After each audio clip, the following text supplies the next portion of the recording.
So hey guys, this is your favorite fictional vortex. So in this video, we will see what if Naruto was Teained by Death Surgeon Shinobi. But before we start, remember to subscribe and like this video. Now let's start. Tsunade tried to ease her erratically beating heart while she rushed towards where she last saw Gamabunta fighting the Kyuubi. Before both it and the large toad seemed to disappear, fear was coursing through her veins as she almost knew what she would find once she got to Kushina and Minato. She cursed mentally as she had her phobia of blood stop her from being there to help deliver the child that was to be her godson and possibly endanger both him and his parents. Her eyes widened while she felt her heart drop to her stomach once her eyes landed on the sight of Kushina with a large gaping hole in her stomach. It only dropped deeper down as she saw a dead Minato hugging her from behind while a crying baby was held in her arms. Kushina, oh god. I can try and help you. I won't let you die, she stuttered out as she shakily walked towards her, tears building up in the corners of her eyes. Despite all of she forced herself not to be affected by the sight of blood or the fear she could feel from it. Tsunade. I can no you can't though I am glad you made it, Kushina strained out as Tsunade crew. Shed down to Kushina's side and was shakily handed the small baby in Kushina's arms. I can use my creation rebirth and pump it into you. I don't care if I die from it. Your baby needs his mother. Tsunade cried out before Kushina silenced her by her weak hand cupping her cheek. Quiet Tsunade. I'm too far gone. Please just listen to me, Kushina weakly said as Tsunade nodded weakly. She could see Kushina barely staying alive through sheer willpower while she held the now sleeping baby closer to her. Please look after Naruto for me and Minato. Love him first and allow him into your heart, she said as she shakily moved her hand down to Naruto's head. Kushina I don't know if can be a mother. I know I was your choice as godmother due to me being your sensei in the past but I lost Dan and Naoki. What if I lose Naruto? She whispered out as Kushina let out a laugh, though it was more coughs than laughs. I know. You can do this Tsunade, why you won't lose him. I chose YU as his godmother because I saw that YU could if anything happened to us. Don't let the village use him as a weapon. Protect him and love him. For the both of us, she said BEF. Or she smiled at her and turned her attention down towards the now quiet baby. I love you. Naruto, my precious baby, Kushina said with a weak but happy smile as her eyes finally closed and her chest stopped moving. Her hand still on the sleeping baby's head. Tsunade honestly couldn't hold her tears in any longer. I'll try my best Kushina. I promise I will look after Naruto and try my best to be a mother to him, Tsunade thought as she gently took Kushina's hand off Naruto, giving it one last squeeze before she stood up just as her sensei and a squad of Anbu appeared behind her. Tsunade I didn't expect you to be here. I thought you were back with Shizune, Hiruzen said with a frown as he noticed the scene before him. She's safe back in Konoha near the Senju compound, I should get back to her, she said as Hiruzen pointed towards the sleeping Naruto in her arms. Is that who I think is and is he what I think he is? He asked as Tsunade narrowed her eyes. His name is Naruto and why? He is but as his godmother if you think I'm going to allow him to be used as a weapon because of it then you have another thing coming sensei, she growled out before. Hiruzen frowned and sighed. I understand but we still need you and him present for the council meeting before you leave, he said and while Tsunade wanted to object the look on her sensei's face told her this wasn't a request. Plus, as an active ninja and Sannin she didn't have room to argue. Fine, send Anbu when you need us, she said bluntly before she started to walk back towards Konoha, holding the sleeping Naruto close to her. She didn't slow down as she speed walked through the forest, unable to jump, but made sure that his blue blanket wrapped around him to protect him from the cold wind. It surprisingly didn't take her long to return to Konoha. She moderately chalked it up to her being so focused on everything she would need to raise and take care of the little baby that slept calmly in her arms and against her chest. She was brought out of her thoughts as she heard a familiar voice calling out to her. Lady Tsunade, Lady Tsunade, thank goodness you are all right. Shizune, her 14-year-old student and the niece of her dead lover. said as she rushed up to her before stopping and looking wide-eyed at the baby in her arms. As that, she asked before Tsunade nodded, stopping her question midway through. Yes, it is Kushina and Minato's son. His name is Naruto. Now because of a terrible tragedy I am taking up my role as godmother to raise him sooner than I ever expected, she said with a frown as Shizune, who was rather close to Kushina, who she saw as an aunt or even a sister, cheered up but nodded. Well, we better get him inside and cleaned up, shouldn't we? The young girl asked as she turned away, Saint likely to hide the tears heard in her voice. Tsunade didn't waste any time wrapping Shizune in a one-armed hug which she quickly returned, while minding the sleeping baby cradled in her other arm. Shish, it'll be okay, but right now we have to look after little Naruto here, she said as Shizune nodded and stepped back, wiping the tears from her eyes. Yes, you are right, Lady Tsunade. I'll go and look for a cradle and some blankets for him, Shizune quickly said as she hurried back into the compound with Tsunade slowly behind her. I will have to leave soon with Naruto for a council meeting with Hiruzen, so get everything ready for Naruto and pack our things as I plan to leave tomorrow by noon latest, she said as Shizune nodded. Understood, Lady Tsunade. I'll get our things ready, her student said before she rushed off to look through some of the large Senju compound. Tsunade though couldn't help but sigh softly before a slight smile grew on her lips as the still sleeping Naruto nuzzled against her chest more, seeking out any warmth nearby to him. She wouldn't consider herself fully into the thought of being his mom so quickly, but Kushina trusted her and, with her last breaths, asked her to care for him, so she was determined to protect him and try her best. Though the sight of a rather adorable baby nuzzling against her for warmth was enough to stir something in her chest, as much as she wouldn't admit it. Lady Tsunade, I found a cradle and some blankets for him, Shizune said as she poked her head out from the main living room of the building they had been staying in for the last few months. Tsunade, shaking off the odd feeling in her chest, walked into the room to see the small wooden cradle on the floor that was just the right size for Naruto. Great timing, as I think I can sense Anbu coming our way, Tsunade said with an annoyed sigh as she accepted the blankets from Shizune to wrap Naruto in more. Just as she was about to pick up the small wooden cradle, 3 Anbu bearing a tiger, dragon, and boar mask appeared behind them, silent as ever. Did Sensei get the council put together that quickly? She asked as the dragon Anbu nodded. Well, I shouldn't be surprised, since he does have a way of gathering people quickly when it is needed, she said as she pointed to the cradle. One of you carry that back with us so I don't have to hold him the whole time, as I have a feeling I might have to punch or threaten someone, she growled out slightly before the tiger Anbu picked up the cradle and the others motioned for her to follow. Shizune, you stay here and continue packing. Hopefully this shouldn't take long, she said as Shizune nodded and went back to packing while Tsunade followed the Anbu out of the compound and towards the Hokage building. As they entered the Hokage's chamber, she had to struggle not to glare at Danzo as he sat in the middle of the elders, Homura Mitokado and Kaharu Udatane on one side of the table. The other side was all of Konoha's dominant clan heads as Hiyashi Hyuga, Fugaku Uchiha, Inochi Yamanaka, Choza Akamichi, Shikaku Nara, Shibi Aburame, and Sum Inuzuka all sat together. And of course at the head of the table was her sensei, Hiruzen Sarutobi, back in his Hokage garb, which told her he had taken back up the mantle of Hokage after Minato's death. She didn't mind that, since she'd rather have him back in power than allow someone like Danzo to slip into power.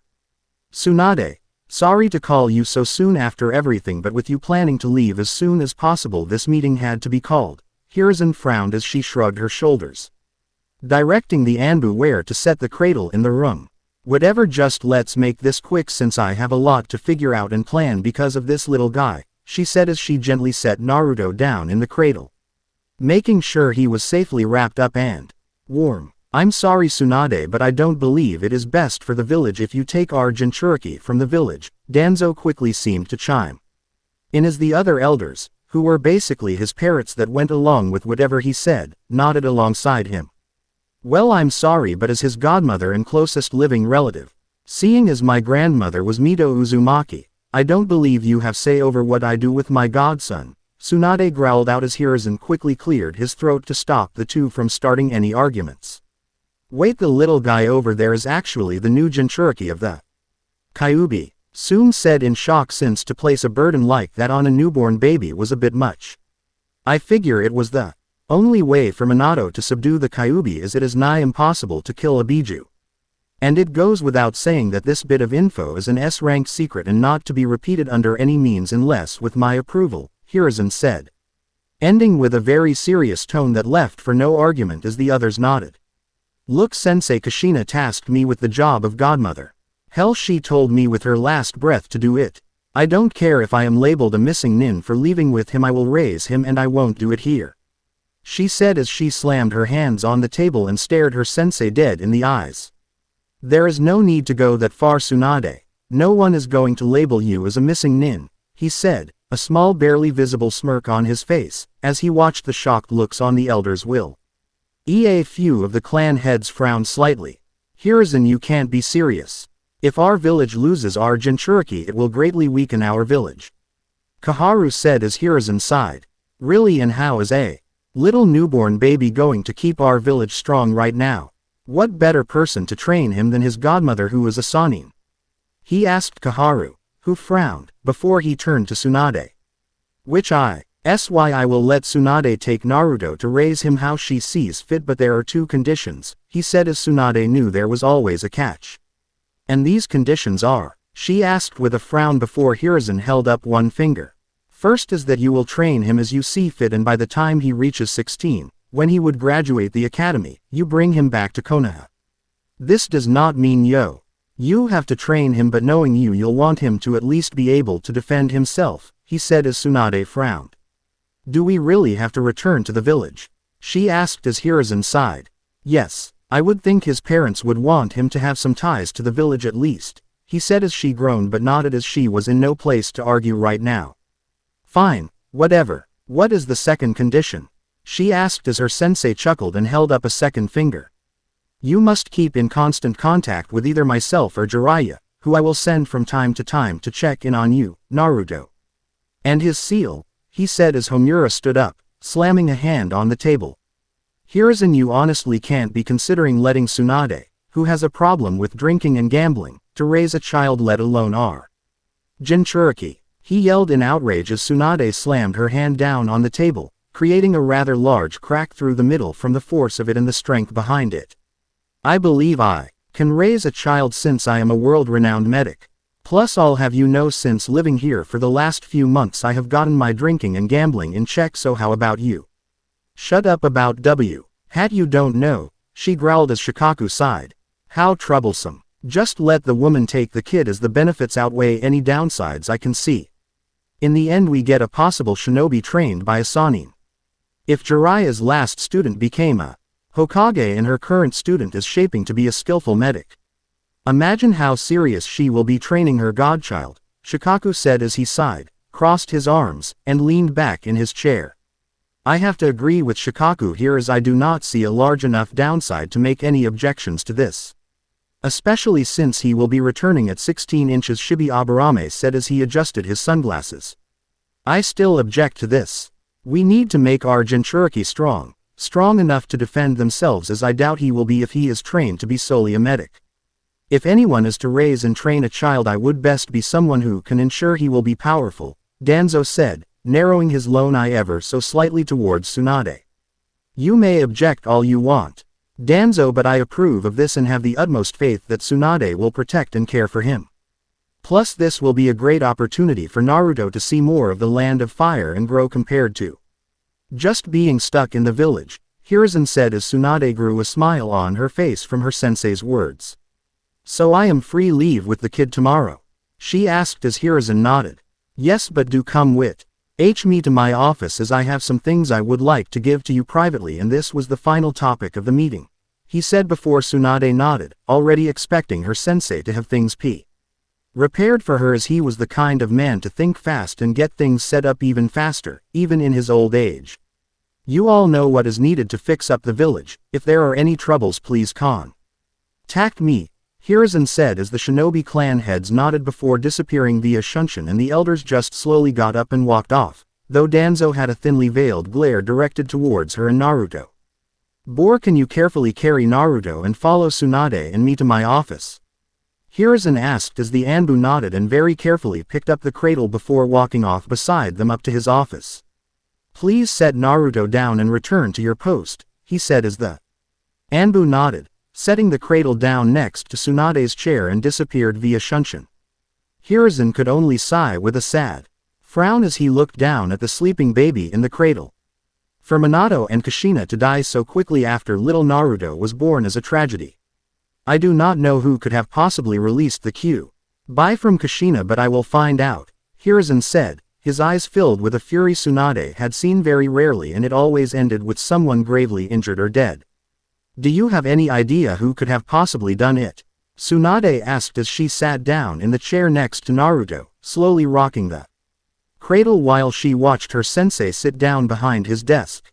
The only ones possible to control a Biju and pull it out as an Uchiha, but my gut and everything I have seen and felt tells me it isn't an Uchiha in the village, Hiruzen said as Tsunade nodded along, trusting her sensei's judgment since he wasn't called the professor for nothing. Well, that just breeds more trouble, she said with a frown as Hiruzen nodded but waved it off.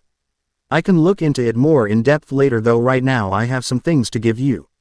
Some things Minato and Kushina left behind for either you or Jiraiya should one of you take up your mantle of godparent, he said as he inserted a small glass cylinder into a drawer, making it pop open. Before putting the 2 scrolls inside on top of the desk. This is the bank documents for Kushina and Minato's account, totaling in enough Ryo to take care of you, him, and Shizune for the foreseeable future. Kushina had a sizable fortune that her family gave her before sending her over, and Minato saved up a lot while working as Hokage, he said as he handed it over to Tsunade.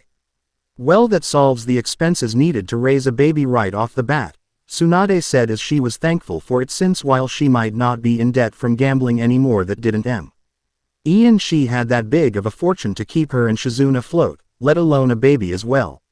Hiruzen couldn't help but chuckle a bit at his student's comment before picking up the second one. This though is empty. Kushina instructed me to tell whichever godparent that accepted the role to seal up every weapon and scroll in their house and to use this, he said as he put a small vial of blood up on the desk, to unlock the house as it is locked by an immensely strong blood seal, he said as Tsunade frowned but accepted the empty scroll and the vial of blood, even though the latter made her moderately sick. Will this thing seriously be able to hold everything in it? She asked as she wasn't too well versed in seals, as the extent of her knowledge of the topic extended to her yin seal on her forehead. Minato made sure of it. It might look small, but it has the storage strength and capacity of the high-quality larger scrolls. It is also only able to be opened and sealed by Naruto and one other person that I add to the seal matrix, which I have already done for you. Hiruzen added as Tsunade let out an impressed whistle as she looked over the scroll. Minato really went all out with this, didn't he? She said as Hiruzen chuckled. Well, he did want everything of both his and Kushina's put in there, both weapon and technique scrolls, for their son. You can give the contents of it to when he eventually becomes either a genin or chunin depending on your call, Hiruzen said as Tsunade nodded understandingly before slipping the items into her pockets. I'll be sure to go and seal up everything after I get the little guy back to my compound where Shizune can watch over him for a bit, she said while Hiruzen nodded. I am surprised you were so quick to take the role of Godmother Eve. And if it was somewhat forced by Kushina's last wish. Does this mean you were welcoming the role as godmother and mother? He asked as Tsunade sighed and frowned. No.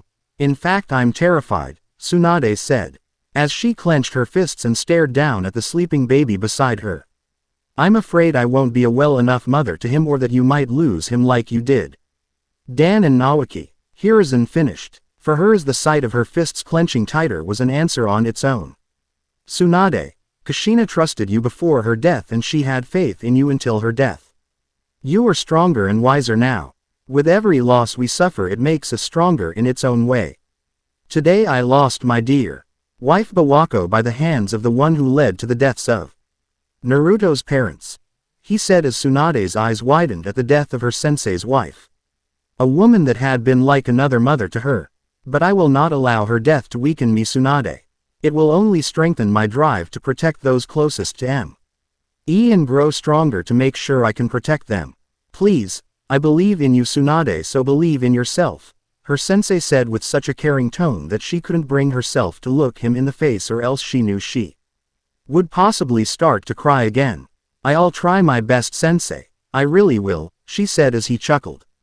"That is all I can ask, Tsunade, and remember you aren't alone. You have me, Jiraiya, Shizune, and now Naruto standing beside you. When he can," he said, smiling as he heard Tsunade chuckle with a smile of her own on her face while she crouched down beside the cradle. "I know, she said with a soft sigh before picking Naruto up out of his cradle, careful not to wake him as she adjusted him in her arms. "I really better get the little guy back, as he is bound to be hungry soon and I still have to figure that out. Plus the whole packing my stuff and his stuff to leave tomorrow is going to be a chore," she said as Hiruzen nodded and motioned for an Anbu to appear. "Go take the cradle back to the Senju compound main building for Tsunade, please, as she has to carry Naruto," he said as the Anbu nodded and disappeared with the cradle before he turned back to Tsunade. "Do let me know if I can help in any way.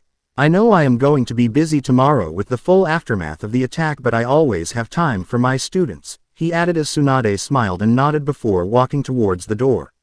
"I know, sensei. Thanks again as always," she said as she and Naruto left. As much as she liked talking with her sensei, she had a lot of stuff to do before daybreak and she needed to get started so she could at least get some sleep in before they left. "Come on, little guy. Let's get you in a bassinet or something for the night," she said in a soft whisper as the small baby in her arms nuzzled closer to her for warmth. Next day, Tsunade sighed as she watched Shizune carry the happily babbling Naruto in her arms while she carried the large storage scroll that they had fit everything of theirs, as well as the one scroll that held everything of Naruto's from his parents' house in it.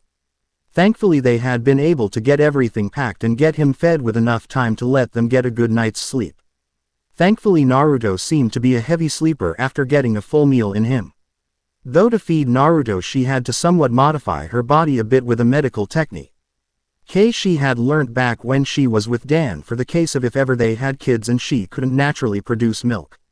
Originally it was a technique made for maids or mothers who adopted so they could still feed the children they cared for or adopted. She knew she had to do it for Naruto considering he was a newborn and formula was something she wanted to get him on eventually. "Are you okay, Lady Tsunade? If you want to rest more I can look after Naruto for you after we find an inn," Shizune said as she shook her head. "No, I'm fine. We really need to keep moving so we can reach the town. I have planned for us to stay in for a while and get settled down before it gets too late," she said as they had left Konoha an hour or two ago, after a farewell from a shadow clone of her sensei, Samet. She understood since the whole village was hectic to repair and recover, meaning the Hokage was even busier. They continued through the forests of the Land of Fire towards the village she had in mind until she started to notice Naruto's fussing in Shizune's arms. "Naru-chan, what's wrong? You don't need a diaper and you were just sleeping," Shizune said confused as Tsunade chuckled and gently took the fussing baby from her student's arms. She wasn't too worried about others seeing as she couldn't sense anyone nearby. She did though chuckle at her student's embarrassed and nervous look as Shizune looked away. "Ah, relax, Shizune, it's a perfectly natural thing.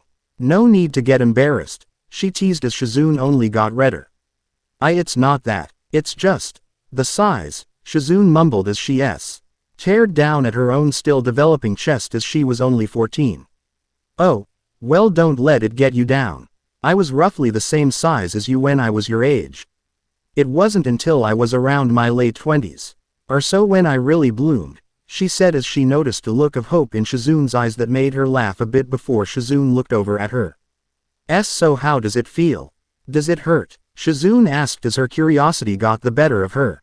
"It feels weird but doesn't hurt, especially since the little guy doesn't have any teeth. He does definitely drink a lot though," she said with a chuckle as Shizune nodded while they continued walking. By the time they had reached the town Tsunade had set up for them to stay in, which had taken a few hours, Naruto had finished eating and gone back to sleep. And Shizune's arms, as all newborns did mostly, was eat, sleep, and go to the bathroom. Thankfully he wasn't messy when it came to the last part. "So why did you choose this town for us to stay in, Lady Tsunade?" Shizune asked as Tsunade unlocked the large house in front of them.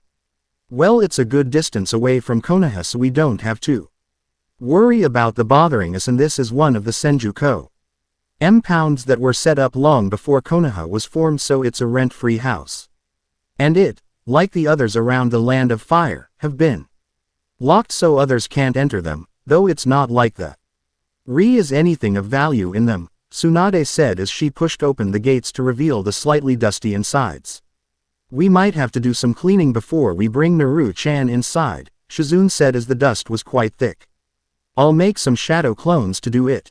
For now let's go out to the courtyard and maybe start unpacking there, Tsunade said as Shizune shielded the sleeping Naruto's mouth from breathing in the dust while they walked through the house and out into the inner courtyard.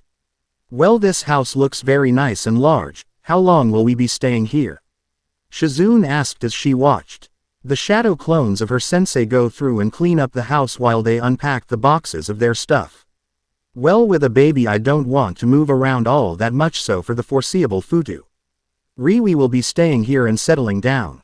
After we unpack we can go to the market and stock up on some food and set up our account, she said as she crouched down, smiling down and fluttering her fingers at a giggling Naruto that laid in a cradle next to them.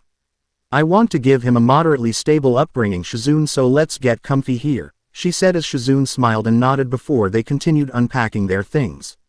Looking forward to their life in this nice little town. A month later, Tsunade smiled softly as she gently rocked Naruto's cradle, lulling him to sleep while he hugged Dion, a little slug stuffed animal she had bought him. She let out a tired groan, straightening her sore back and rubbing her shoulders as had just finished up her report to her sensei as per their agreement. Here you go, Katsuyu, you can now take this to sensei. Thank you for doing this for me, she said as the small portion of her main summon nodded and allowed her to slip the scroll into the pouch she had put on her. Of course, Tsunade-sama, it is a small task to ensure you may look after Naruto-kun, Katsuyu said as she looked down at Naruto from on top of the short desk Tsunade used focus on work and Naruto at the same time. He is an adorable child. Do you plan to have him sign the slug summoning contract? Katsuyu asked as Tsunade frowned and rubbed her forehead. I don't know, Katsuyu. Sensei said I have a choice whether or not to train him, but a part of me wants to and doesn't want to. I want him to be able to defend himself, but another is scared he'll end up like the others, shish. He said as Katsuyu knew she meant Dan and Nawaki. I understand, and whatever decision you decide I'm sure it will be for the best. After all, I think raising him will awaken your mother's intuition. Katsuyu teased before disappearing in a puff of smoke, leaving behind a grumbling Tsunade.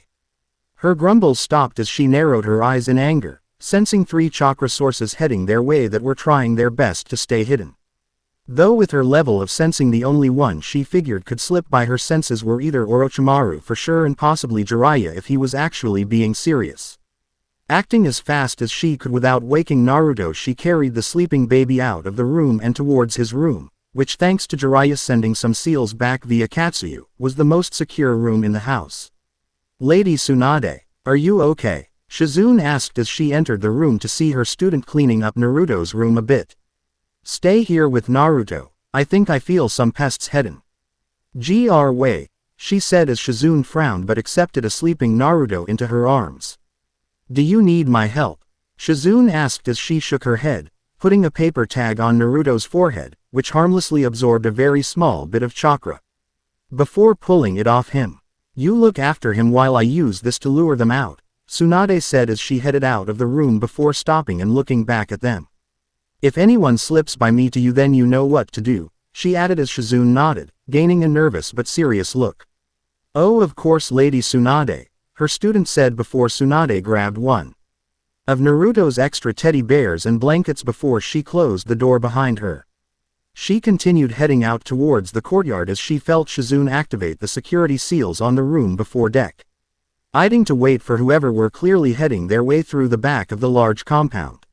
She quickly slapped the tag on the bear before wrapping it in a blanket in hopes to fool those coming. Thankfully she was able to do it just in time as the next second 3 Anbu, clad in dark cloaks, appeared across her in the courtyard. Immediately she knew they weren't sent by her sensei, as the long, dark hooded cloaks were not regular Anbu attire. That and the blandness of their masks screamed something wrong. Tsunade Senju have orders to retrieve the child in your care from you in return. them to ensure they get the proper training to be of use to the village, the center Anbu said as Tsunade narrowed her eyes, immediately aware who sent them after her. Iho Danzo knew he was sending his route to their deaths after sending them after a Sanin. Though he'll figure that out once I send your heads back to him and Sensei, Tsunade said before she quickly tossed the bundle towards them, causing one Anbu to leap up to catch it only for it to explode in his face and send his limp body falling back towards the ground. She didn't waste any time before she leapt towards the Anbu on the left, drawing her fist back and charging up her super strength as she seemed to have caught them off guard. She heard a somewhat sickening crunch as her fist collided with their sternum and sent them crashing into the courtyard wall, leaving a deep imprint from the force of the crash. As the last one realized the quick deaths of his two allies, he made a quick choice to retreat before a familiar chakra flared above them both. Summoning art. Food cart destroyer. A familiar voice yelled out before a large toad appeared above the last Anbu, before it crashed down, instantly killing them under the toad's immense weight. So I made it just in time it seems, the voice said as she looked up to see Jiraiya smiling down at her before dispelling the toad and stepping to the side to avoid the dead body. I could have handled them. They were severely overwhelmed and not ready for me to attack. Guess they figured I would be on the defense considering they thought Naruto was in my arms, she said before her eyes widened. I need to check on them to make sure Naruto and Shizune are safe, she said as she wanted to make sure, absolutely 100% that there weren't any fourth Anbu that sneaked in another way. What should I do with the bodies? Jiraiya yelled, understanding why Tsunade was rushing off like she was. Send them to Sensei. Tell him Danzo sent them, she yelled before she deactivated the security seal to see Shizune holding a crying Naruto in her arms, both completely unharmed and safe. Are they taken care of, Lady Tsunade? Shizune asked before Tsunade nodded and she handed Naruto over to her. Good, because I think Naru-chan is hungry after being woken up by the crashes, she said as Tsunade chuckled and accepted Naruto into her arms. Of course the little guy is hungry, he just had a super long nap, didn't he? She said using her baby voice, that made Naruto giggle and clap his hands happily. Oh ho ho, never have I been more jealous of a little kid, getting to suckle on those heavenly orbs. Jiraiya exclaimed behind her before she narrowed her eyes and careful spun around and sent him flying with a punch to the face, all while supporting Naruto in her free arm. Stop being a pervert, she yelled before stopping as she heard Naruto giggle louder, which made her start laughing. Oh little Naru, do you like it when I hit the pervert? You are just so adorable. She squealed a bit while she nuzzled her cheek against his. She stopped though as she heard Jiraiya get back up behind her. Did you at least send the bodies to Sensei before you came over to perv out? She asked as Jiraiya gained a serious look on his face. And nodded. I sent them express delivery with the toads with a clear message.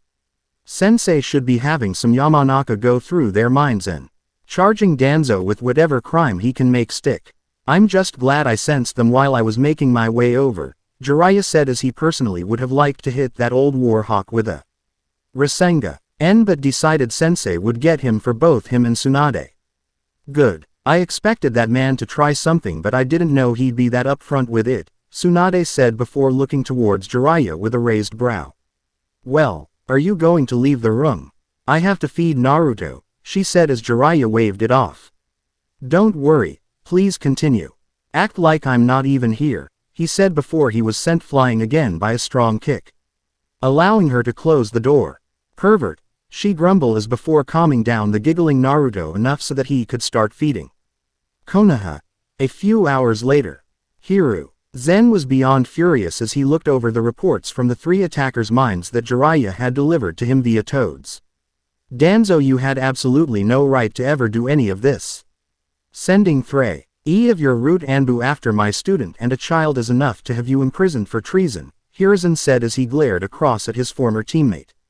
To him Danzo still had the cold and calm Apira NCE, but he could see the man sweating on the inside. I did what I had to for the Vil. You don't get to decide that. You do not get to go behind my back and decide to do whatever you want. Hiruzen interrupted him as the last thing he wanted to hear was Danzo trying to weasel his way out of this. As of an hour ago your root has been disbanded. Every base of yours, both above and underground, have been cleared and any route that resisted was captured or killed.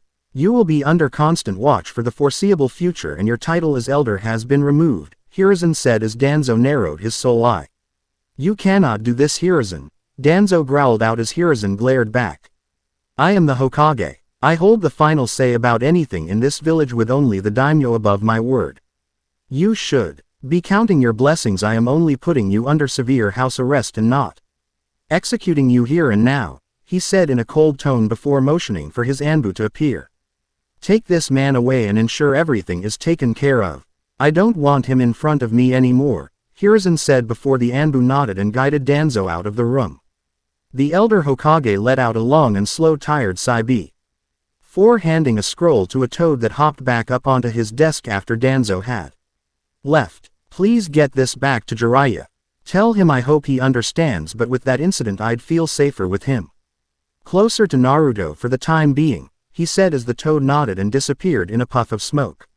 I hope this didn't upset you too much, Tsunade, but your quick actions should have proven to you how serious you are taking things.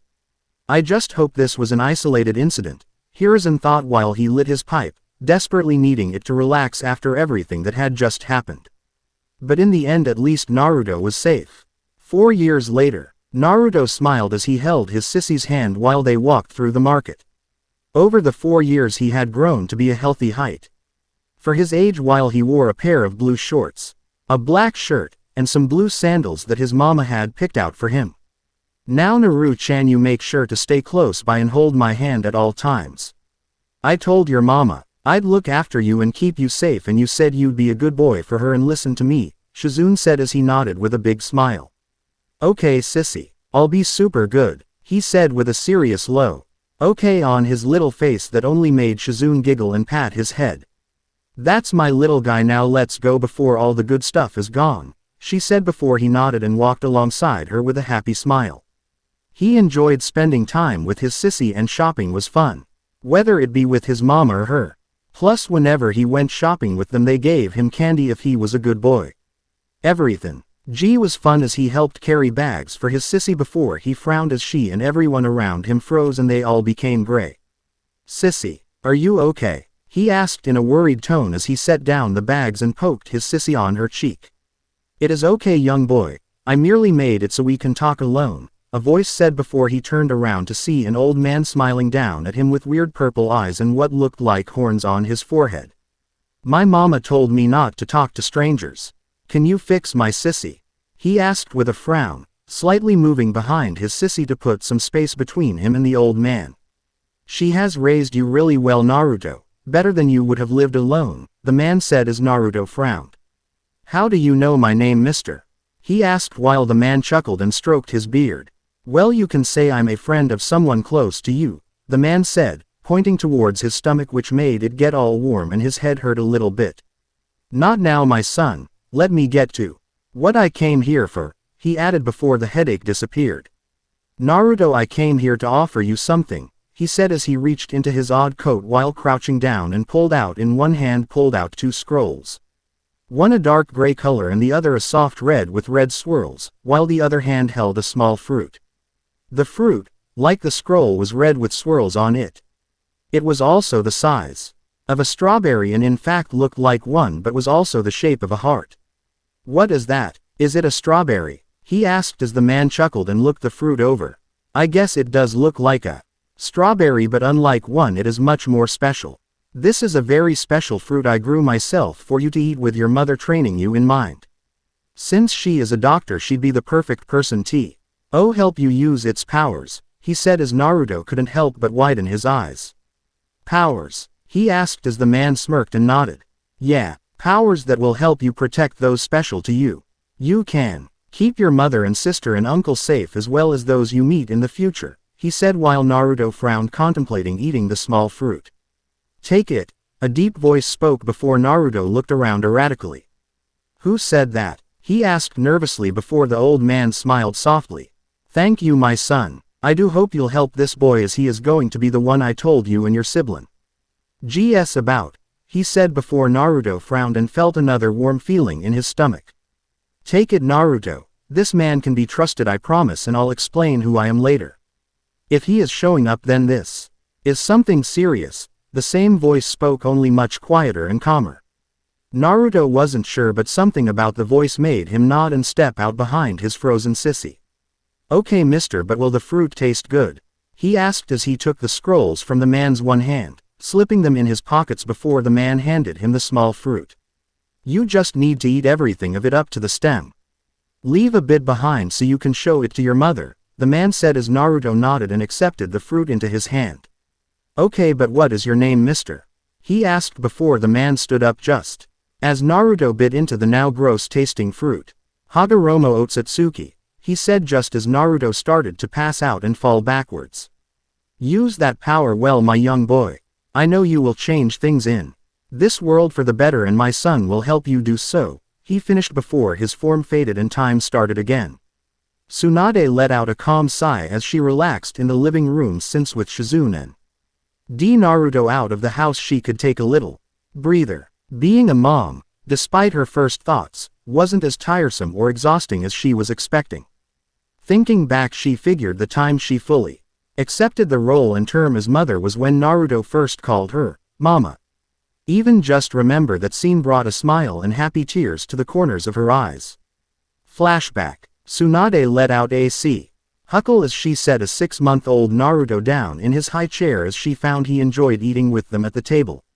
"Shizune, can you keep an eye on him while I get his food ready?" Tsunade asked as her student nodded and scooted her chair next to Naruto's high chair as they had both found out he got rather fussy when Tsunade went too far away while he was in his chair.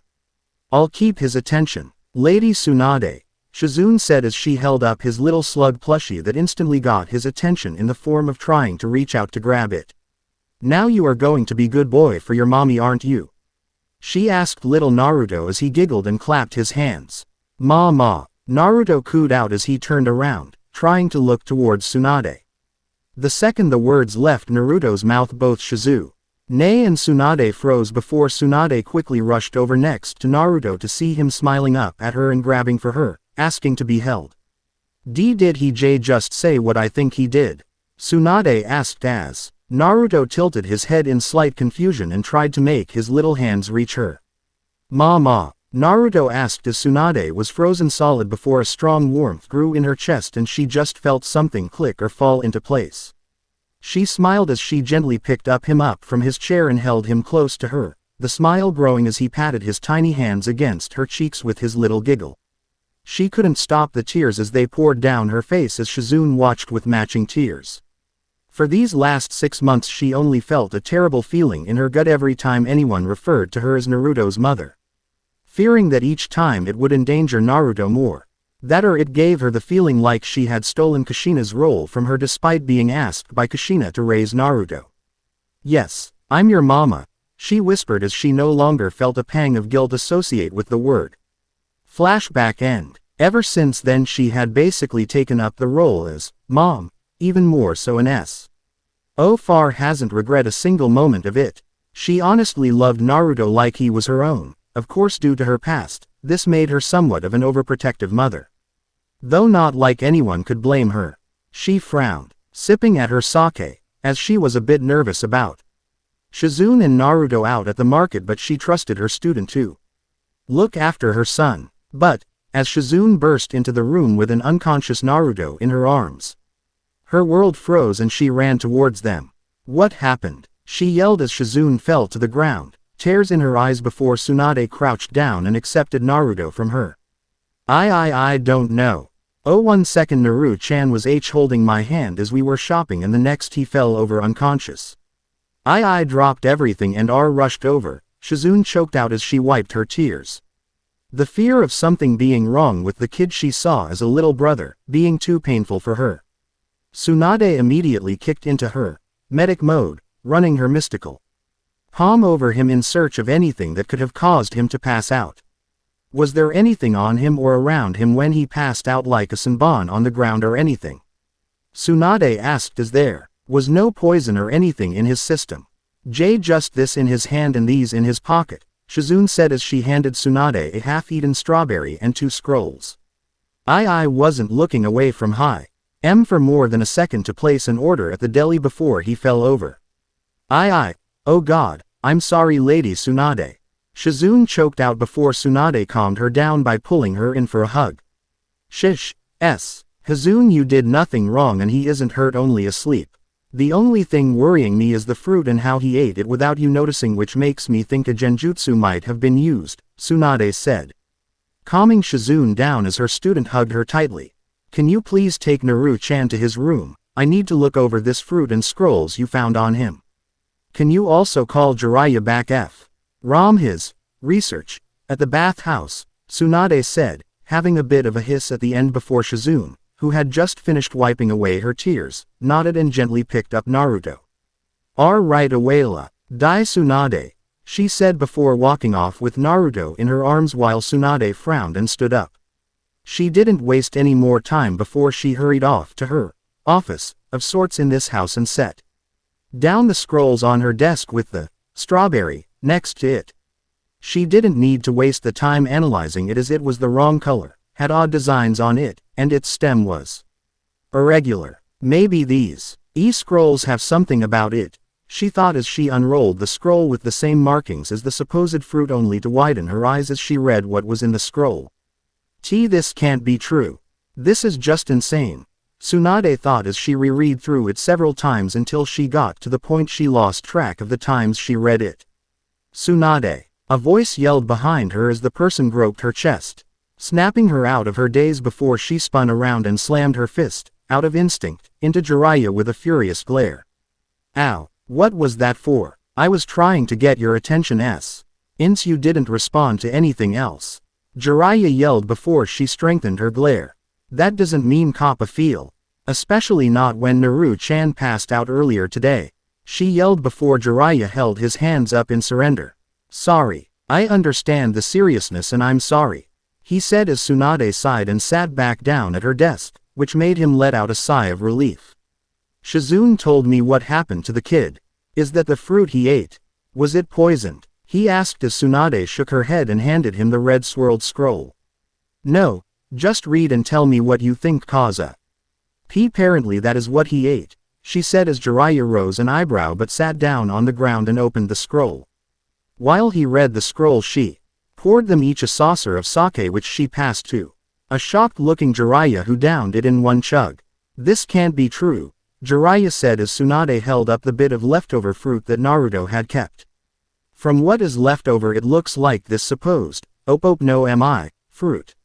I haven't read the other scroll yet as I'm still trying to wrap my head around all of this first, Tsunade said as she found it almost unbelievable. The according to the scroll, was something called a Paramesha-type devil fruit.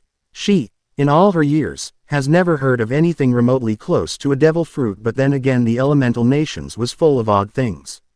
What made her unsure of the fruit was the supposed power to have whoever ate it be able to create a space around them where they had complete control over the placement and orientation of everything inside. The applications and benefits a fruit like this could have under the control of a medic like her or any high-class surgeon were astronomical. It honestly made her all the more unsure of it, since it felt like someone gave it to Naruto knowing he was with her, someone who could train him to be a medic. So do you think he really ate it, or that this is even real? Jiraiya asked as he started to reread the scroll, holding up his saucer for a refill which she filled for him. I don't know. For now we consider it both real and fake until solid proof is shown, she said while Jiraiya nodded and sipped at the sake. Does this mean you are going to train him? Jiraiya asked in a low tone, knowing it was a sore topic for Tsunade given her fear of losing Naruto. I guess now I have to, so I can at least make sure he doesn't end up accidentally using this perennial youth operation on someone accidentally. It goes without saying that that specific technique is never to be mentioned, not even to sensei. I will not have Orochimaru hunting down my son because of his desire to be immortal, she said with a deadly glare that Jiraiya nodded along to without even looking up at her. I agree, Tsunade. That is the last thing we need, he said before the door opened as Shizune stood at the door with head down. Lady Tsunade, I have laid down Naru-chan in his room. I would like to apologize for allowing this to happen while I was watching him, Shizune said before Tsunade quickly pulled her into a hug. It isn't your fault and I don't want you to blame yourself.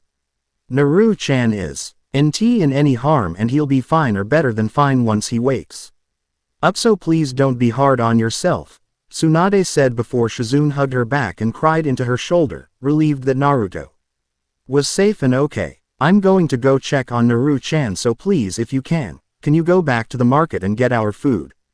Jiraiya, or a clone of Jiraiya, can you go along to help her? Tsunade saw it before turning to Jiraiya, who had already summoned a shadow clone in a henge, as was normal whenever he went into town to avoid being noticed. I'm going to read the next scroll to see what it says. When he wakes up, see what happened and how he got and ate this fruit, Jiraiya said as Tsunade nodded and rubbed Shizune's back before she and Jiraiya's clone left the house. Tsunade frowned as she walked to Naruto's room.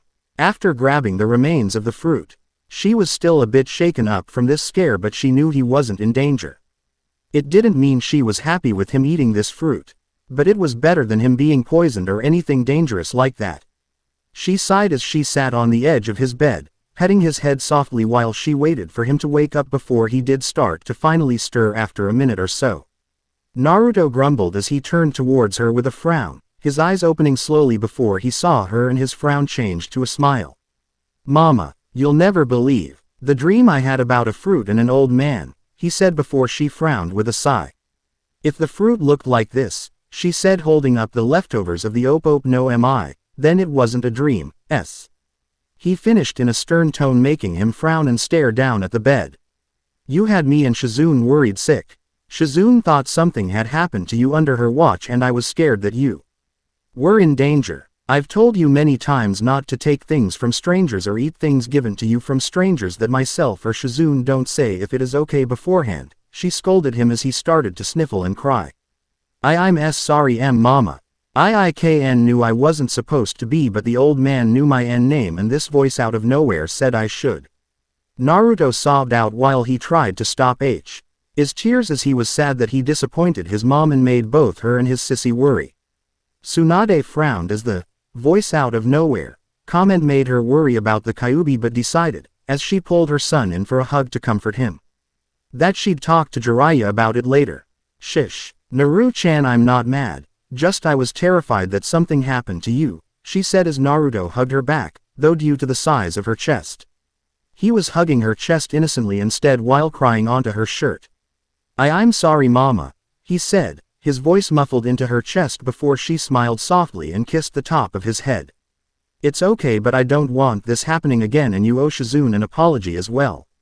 Now come on, your pervert of a godfather is worried about you as well, she said before she gently picked him up, moving him so he was crying into her shoulder before he nodded and wrapped his arms around her neck.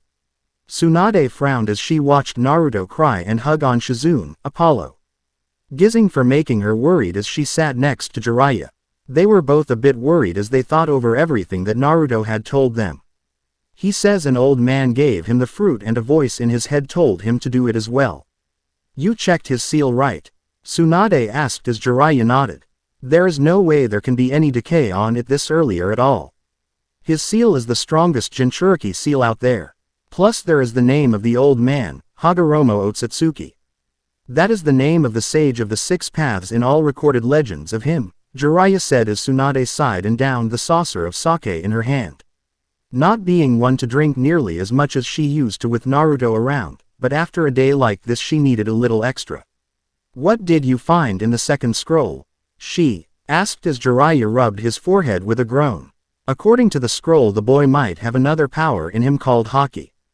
Apparently it can allow its user to sense spiritual energy, use life force to defend oneself, and overpower enemies with your willpower. Those are the basic things, as sensing spiritual energy also acts like the Sharingan's ability to predict the movements of others among other things, he said. Already feeling a headache from everything this changed and could bring on for the young kid. I also looked over the Op no Mi's powers and based on the notes made by Hag Oromo himself, it might be best if later down the line we teach Naruto how to use a sword alongside being a medic and a surgeon, Jiraiya added, expecting a refusal from Tsunade only to get a nod from her. He'll use Kushina's sword and we'll look for a teacher, she said, not needing to even look at Jiraiya to know the somewhat shocked look On his face. You can stop looking at me like that. It's not surprising when you think about it. If he really has all of these powers, it would be more stupid if we didn't train him to handle them or use them. My main concern is keeping my son safe. Jiraiya. If training him ensures he won't die like Dan or Nawaki, then so be it, she said before she stood up and cracked her neck. We start really training him when he turns 6, giving us 10 years after that. To get him to a level to ensure he will be safe. Until he becomes 6, we'll focus on awakening his chakra and chakra control. We'll both train him and he'll sign summoning contracts for both slugs and toads. You use your network to find a teacher to train him with a sword and we'll bring him here, Tsunade said, as if she was going to do this, then she was going to pull out all the stops, as this was one person she refused to lose. 4 years later, 8 years until Konoha. Tsunade watched with a stern eye as she overlooked Naruto's medic training. As for the last 2 years, ever since he turned 6. She had started him on his training and was impressed by how well he was able to progress. Early on in their training she had been open with him about everything, about the fruit, his latent hockey powers, and even being a Jinchuriki. All of which he had accepted better than they had thought. She also made it clear that he didn't have to, as she was not going to force him to do anything he didn't want to do. But thankfully it seemed being a medic was something he wanted to do, and the fruit only magnified it. You are doing really good, Naru-chan. Your mystical palm is doing great, Shizune saw. It as she watched Naruto focus on keeping a fish alive, something he had been doing for the last 5 minutes.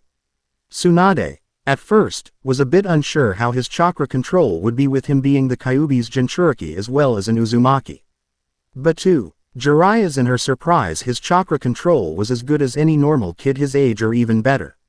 It made them recall how the Kyuubi had told Naruto it would help him back with Hagoromo gave him the Op no Mi. Okay, but let's see how your room is coming along, Tsunade said as Naruto stopped his mystical palm and nodded before holding his open hand above the fish. Naruto closed his eyes as he focused his energy in his hand before a circle of what was best described as blue energy spun under his hand. It took a couple months at first to create, the first time being very difficult and taxing, but now he had gotten the hang of creating his room. Room, he said as the circle expanded from his hand, casting the area around him in a thin and faint layer of blue that always showed up inside the room. How does it feel? Tsunade asked as he smirked and shrugged his shoulders. It feels fine, Mom. Not really like how it used to be where it was tiring to hold up. I think I even made it larger than last time, he said with a smile as every time he made a room they had him do it at this exact spot so they could track the size. Tsunade nodded, looking around the room for any signs of flickering, proof that it wasn't unstable, before turning to Shizune. Go check and see how far it reaches. Last time it was just out to the courtyard, CK the marker we have up, she said before Shizune nodded and went out to check. Don't push the size too much, Naruto. Focus on keeping it up and stable rather than further out. Once it becomes second nature, then you can spread it out. Better to have it stable than large right now, she warned him as he nodded before Shizune came back. It is a bit larger, at least by a yard or so. I moved the mark. Now, Shizune said while Tsunade nodded and turned back to him. Now I want you to amputate the fish, keep it alive and use tact to manipulate it before piecing it back together perfectly. This time, like the last couple times, I will not mark the fish. Amputate it in more than once, she said as he nodded and picked up the scalpel next to the fish. He didn't hesitate as he cut the fish into 3 pieces, its head, body, and tail. There was no blood from the cuts as his amputate ability allowed anything cut in the room without actually harming them. Tact, he said as he lifted his 2 of his fingers upwards, causing the pieces of the fish to float into the air in front of him. Tact, alongside another technique of his called shambles, allowed him to manipulate anything inside his room. The others watched as the pieces floated in front of him, this exercise helping extend the length of time he can control tact while in his room. Over the years he had basic control over all of his powers. The only ones that he had true trouble with a few abilities, and the last one was more that he couldn't form it larger than a Senbon needle. Okay, that has been 5 minutes, a good 2 more than last time. I don't want you to tire yourself out yet as you still have hockey training with Jiraiya. Now all you have to do is piece them together, Tsunade said as he nodded and lowered the piece of fish back so that they now hovered inches above the table. Naruto focused as he slowly made the pieces move closer before he had the head reattach with the body. He felt his forehead dampen a bit as he was focusing hard on lining them up correctly before he finally connected the tail with the rest. He let out a sigh, dispersing his room before his mom walked over to inspect the fish before. She ran her mystical palm over the fish. He was a bit nervous before she nodded with a smile. You pass again, you lined it up greatly. None of the scales seem off like last time and everything in C. The fish lines up and is reconnected as well. We'll move up to more pieces tomorrow but you are progress greatly, she said as she kissed the top of his head since while he might be training and grow. He was still her son and little boy. Thanks mom. I've been working really hard, he said as she ruffled his hair with a chuckle. I can tell now don't push yourself too far with Jiraiya as I don't want you to get too tired, she said before he nodded and left the room after giving her and Shizune a hug. He is really progressing greatly. I think he's well past needing to practice the mystical palm on a fish lady Tsunade, Shizune said as Tsunade nodded and sealed away the practice fish before rolling up the scroll. I know but I don't want him using his fruit's powers on others yet as he still needs to move up to it. I figure if the Kyuubi pitches in the burden will lessen but from what Naru-chan has said I think he still needs to talk with it more before it sinks together with him, shish. Said as Naruto's relationship with the Kyuubi was odd. The two of them had met a few months ago and while it seemed less than thrilled about being sealed away it did say it would lend him chakra once the two had connected. According to the Kyuubi because he had only been in Naruto for 8 years it wasn't enough time to connect their two chakra pathways or acclimate Naruto's to its chakra. It's aid that forcing the process would make Naruto lash out in rage as the body of most Jinchuriki reacted in rage from the raw power of a Bijuu's chakra. For now Naruto could access a tail-less cloak that could last for about 5 minutes. The Bijuu also mentioned how its other main focus would be negating his weakness to water by keeping his body energized, as it liked to put it through the seal. Though by doing this it had unintentionally messed with his chakra nature giving him not only his natural wind affinity but an insane water affinity one that, through a message carried to them by Naruto, could theoretically make him how her great uncle Tobirama was with water. I'm sure he'll grow even more as the days go by and who knows, by the time he turns 16 he could very well become a medic on your level, Shizune said before Tsunade smiled and sat back down in her chair. A mother can only hope, she said as she knew he had a long road ahead of him when it came to his training. 2 years later, 6 years until Konoha. Naruto groaned as he dodged another paint pellet that Jiraiya and his clones fired at him through Senbon launchers in an attempt to train his haki, more specifically his Kanbunshoku haki. It was the only of the 3 haki that he had awakened so far. It more or less was, as Jiraiya put it, his observation haki and it allowed him to sense others, even those concealed or too far away when he got better at it, as well as limited precognition which was what Jiraiya was training right now.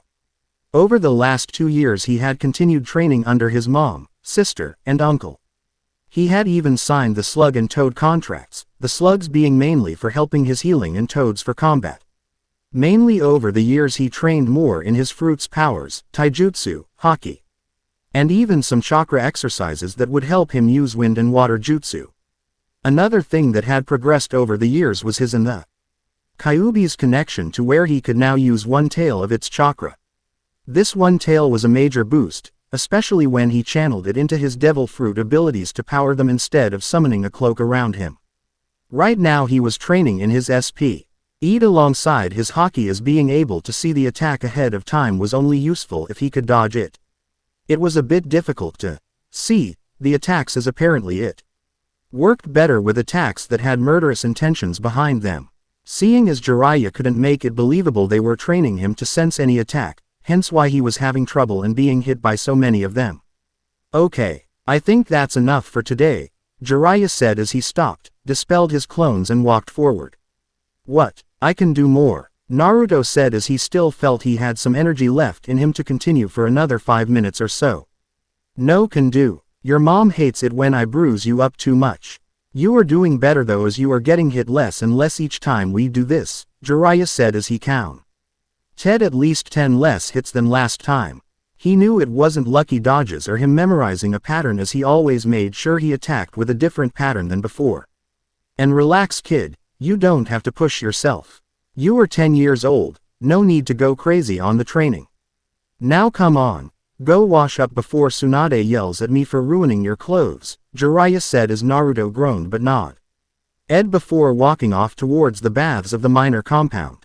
Jiraiya chuckled as he was impressed by Naruto's progress, as not only had he dodged more of the hits but, from what he could see, the kid was in the process of awakening Busoshoku Haki or armament Haki to protect him a few times subconsciously.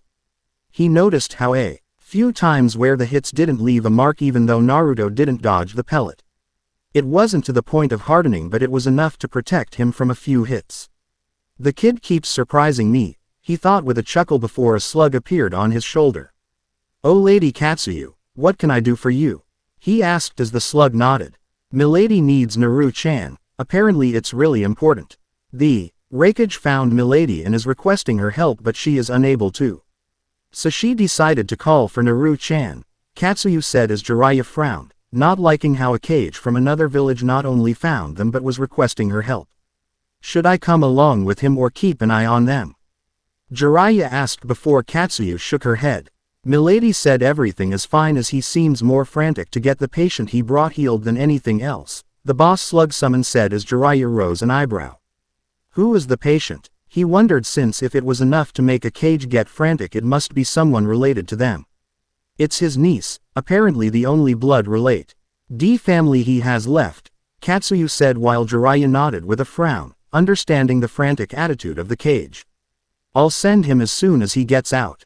I'll tell him to hurry, shouldn't be too long, he said before she dispelled. What have you got yourself in this time? He thought with a sigh as he went off to tell Naruto he had to hurry, best not to keep a cage waiting. -30 minutes later, Naruto frowned, a bit unsure why his mother called him down to the clinic his mother had set up in the town they lived in, deciding she might as well help around while she was there. It had also allowed him to practice on living people when it came to the mystical palm.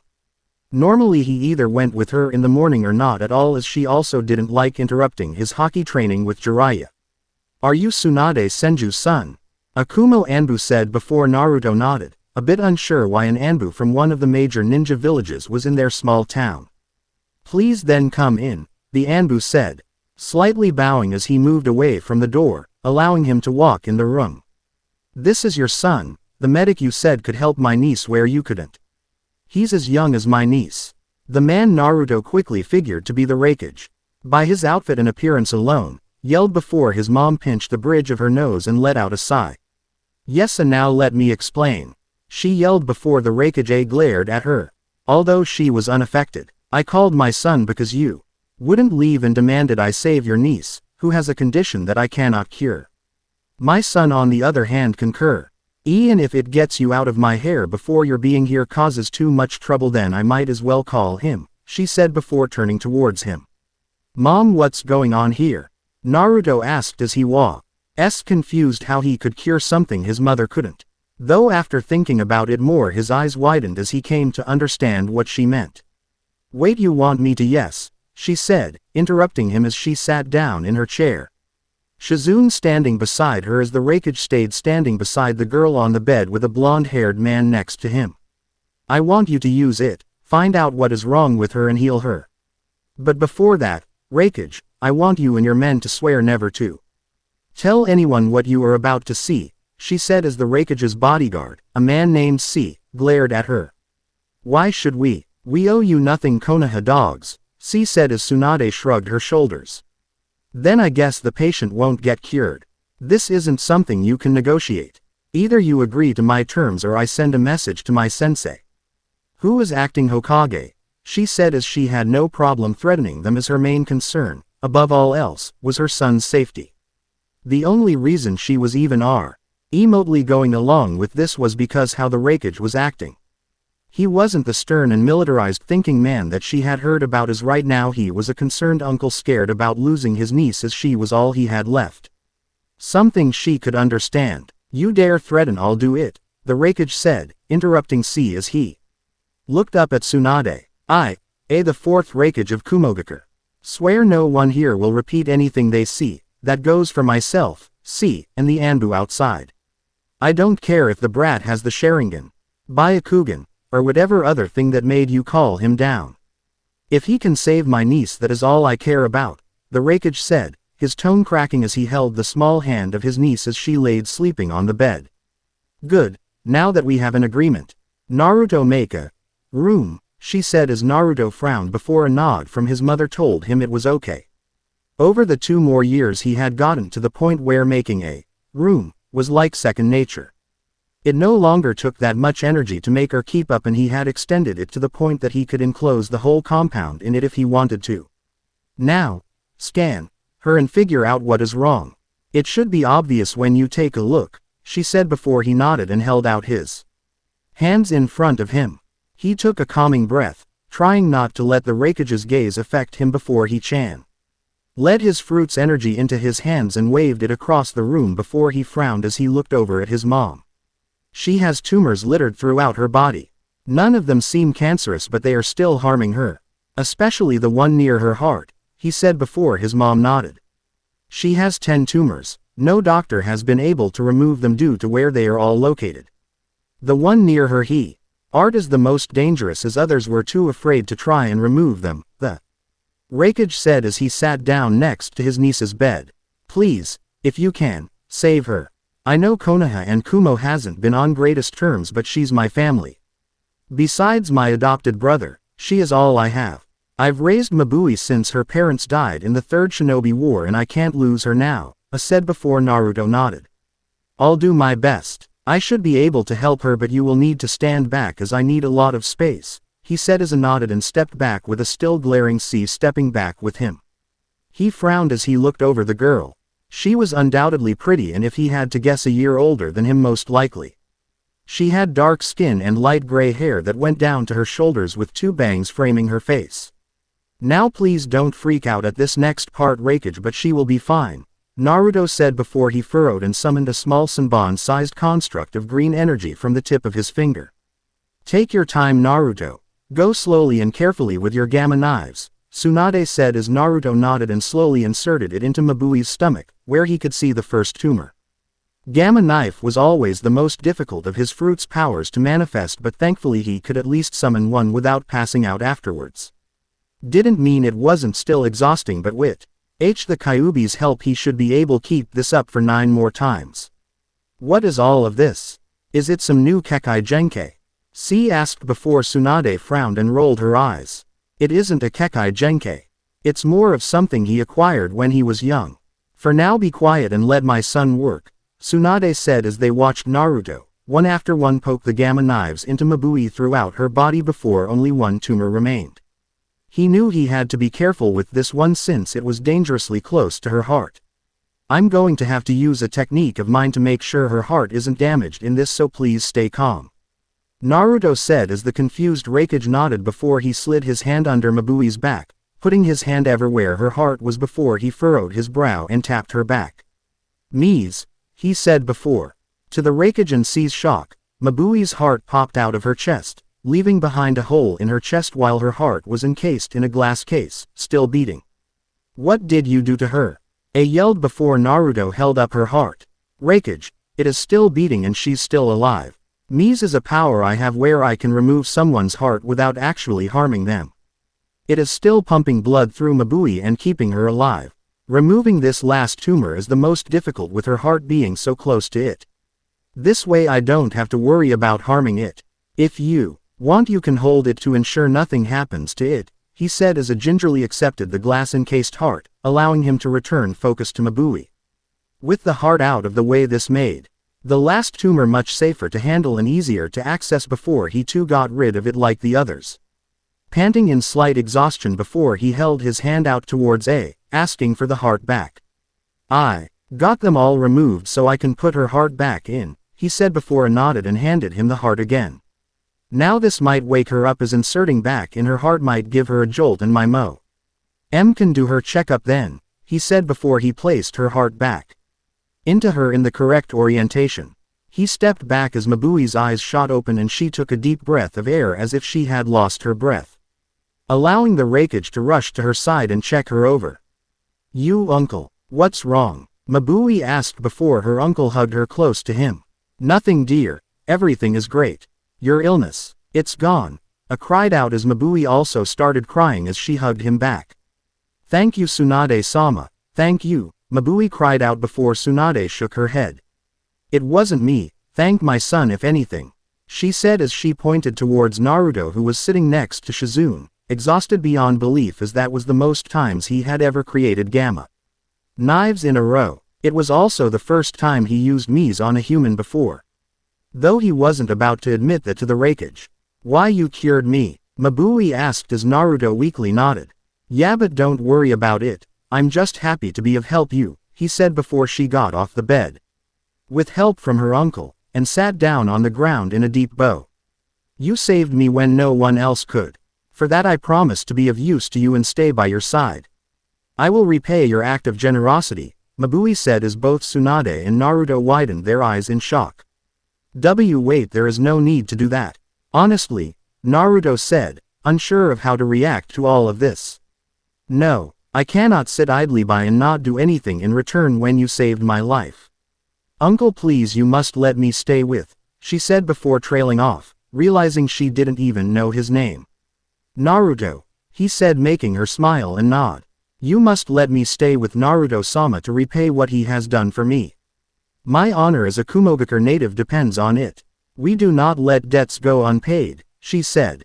Before started laughing and pet his niece's head with a smile. If that is what you wish then I cannot deny you it. But, I'm sure some conditions will have to be set up beforehand, he said as Mabui smiled brightly and Tsunade went pale. Consider this an official alliance between the two nations as I'm sure you wouldn't want to insult our village by denying my niece this or denying this alliance, said before Tsunade groaned. Knowing full well she can't deny this as much as she wanted to since if she did it would make things even worse for the two nations. Why does my bad luck still screw me over? Tsunade thought as she swore it could be the only explanation why things were going like this. She just hoped this didn't turn out as bad as she was thinking it would. She could already feel a headache coming on as she watched the small girl that her son had just saved hug onto her tired son's arm. With a warm smile, okay that's enough, Tsunade said as she pulled the two apart. Shizune, can you take Naruto and Mabui out of here? Raikage you can send C with her but we need to talk. Alone, she said as a nodded and motioned for C to go with them, leaving the two of them alone in the room. I know you must have some issues with this but I hope you can have an open mind about it, said while Tsunade sat down with a sigh. Open mind is a bit hard considering how your village in the past tried to kidnap an Uzumaki and a Hyuga in the past and with the Hyuga your village demanded the body of the person who killed the kidnapper although you had no right. So I'm sorry if I'm very tickle, she said as a frowned and sat down on the edge of the bed. I know my village in the past has made many mistakes and the Hyuga incident has been one of my greatest regrets so far. The support RS of my father's strict reign devised the kidnapping event and whispered in the ear of the head ninja of Kumo to make him do what he had done. When I figured out what my elders had done not only did I strip them of title and power but I have tried my hardest to make up for it, he said, clenching his fists tightly before he reached into his pocket, pulled out a scroll, and handed it to her. For he last 7 years I have been carrying around this scroll in hopes to finally be able to return this body to Konoha and make amends. I refused to let them touch it after they tried to break the seal on his forehead. Now with me meeting you and my niece becoming infatuated with your son I hope this can allow me to atone for the sins of my nation and return this to you so you could return it to our clan and be given a proper burial, said, surprising Tsunade immensely as she accepted the scroll. I know this doesn't immediately fix things but with how my niece is dead set on staying with you I hope this will allow things to slowly heal, added as Tsunade pocketed the scroll and crossed her arms under her chest with a slight frown. This will mean a lot to the Hyuga clan, but I agree it will take time to fix things. Right now though I am more curious why you are allowing your niece, the only family you have, to stay by my son's side, Tsunade said, since she found it especially odd how he was willing to have her leave Kumo and stay with them. My niece has always been a quiet girl that rarely asked for anything or if she could have anything. She's been like this since her parents died, and for the first time I saw a fire in her eyes when she declared she wanted to stay by your boy's side, and I just couldn't deny her, said while he looked up at Tsunade, a serious look in his eyes. So please think about this, and if you do decide to allow this you will have Kumo and my full support if you are ever in need, said before Tsunade waved him off with a sigh. Fine, if she and you were so serious about this, then there is nothing I can do to stop this. That, and I know it's for the benefit of both sides at least, Tsunade said as she stood up and followed suit as he smiled at her. I am in your debt, Tsunade, for not only your son saving my niece but also you allowing my niece to be by his side, said as he held out his hand for her to shake before she accepted it with a smirk. At least stay long enough to see her moved into my place and say goodbye to her, she said as a nodded before they both headed out of the room to see an exhausted Naruto in a waiting room chair a smiling and perky Mabui sitting in the chair next to him while Shizune and C were standing nearby. Uncle, so, am I allowed to stay by Naruto-sama's side? Mabui asked as she looked up at her Klee with bright eyes that made the gruff Raikage chuckle as he nodded. Yes, though I won't be leaving you alone just yet, as I want to make sure you are settled in nicely before we leave, said before. He quickly caught the hug from his excited and somewhat squealing niece as she hugged him tightly. Thank you, uncle. And don't worry, Naruto-sama. I will make sure I train hard, so that I may be able to fight by your side, Mabui said as Naruto chuckled nervously, a bit unsure how to handle that the girl he saved was not only calling him Sama, was going to live with them. Because the last thing I want is a fangirl to be beside my son, Tsunade said as she patted Naruto on his back with a smile. You did great, Naruto. Now let's just get back home so you can relax as the Raikage and I figure a few last things out about Mabui moving in, Tsunade added before Naruto nodded, and they all made their way towards their house. Once at the house, Naruto was quick to head to the baths to wash off the sweat that had caked onto him from using so many gamma knives as well as Mies for the first time on a living person. Mabui though was more excited to be shown around the compound by Shizune, with C tagging along, allowing A and Tsunade to share a drink alone where she explained her situation. She was thankful though that Jiraiya was nowhere to be seen, as it allowed her to have some more one-on-one talk with the Raikage. If Mabui is to stay by his side, I figure she would join him as a ninja, in which I'd hope to make her a Kumo representative and Kumo ninja as well to solidify things. Though it still depends on what the third Hokage says about this situation, A said as he shot back his saucer of sake before getting a refill. My sensei is a reasonable man, so he shouldn't have a problem if I explain everything to him, she said as a nodded. So is your son going to be a medic like you, or are you making him an all-around type shinobi? I asked before Tsunade sighed and set down her saucer. Medic is the main focus for him as well as taijutsu, but I also need to fight a kenjutsu teacher for him, as with his abilities it will be well suited for him, Tsunade said before perked up with a smirk. I might be able to help given how, other than Kiri, Kumo has a handful of powerful swordsmen. That, and if needed I can use Kiri's allegiance to ask them if they have one suited for him, A said as Tsunade nodded. Thanks. That'll be a major help when it comes to getting him ready and up to par by the time he turns 16, as long you keep us a secret. For the most part, Tsunade said before an excited Mabui rushed back into the room with a huge smile. I love it here, uncle. I am going to love living here. C even helped unpack all my stuff into my room, Mabui said as a chuckled and got up, ruffling her hair with a chuckle before frowning as he noticed how low the sun was getting. I'm glad you like it here so much, but I think it is about time I start heading back. But before that I want to talk with you and give you some things, said as Mabui nodded and followed her uncle out into the courtyard of the compound. The young girl didn't come back until a few minutes later and was holding 2 scrolls in her hands.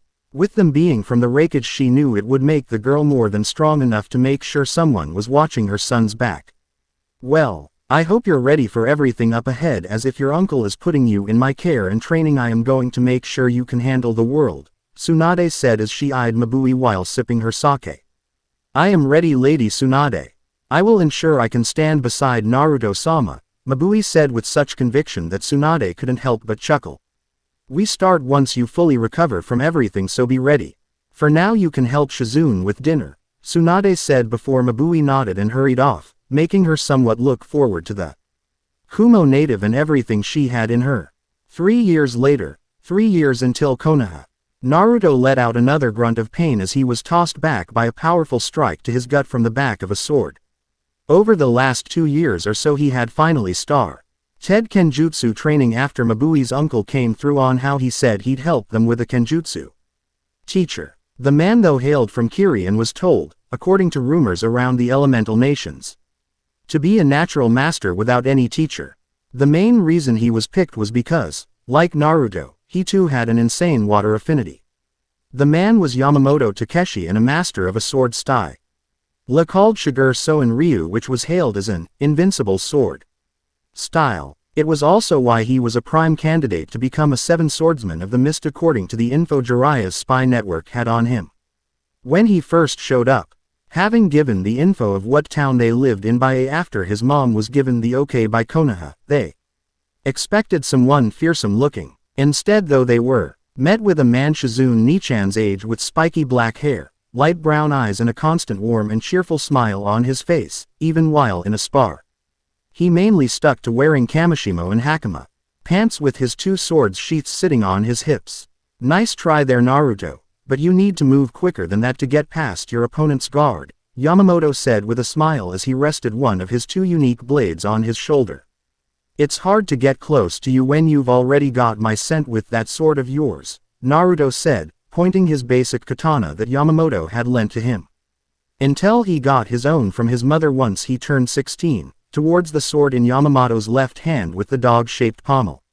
Yamamoto's 2 swords, one having a dog pommel and the other a swallow pommel, were a set that when used in unison was absolutely deadly and a true candidate to the 7 swordsmen of the mist.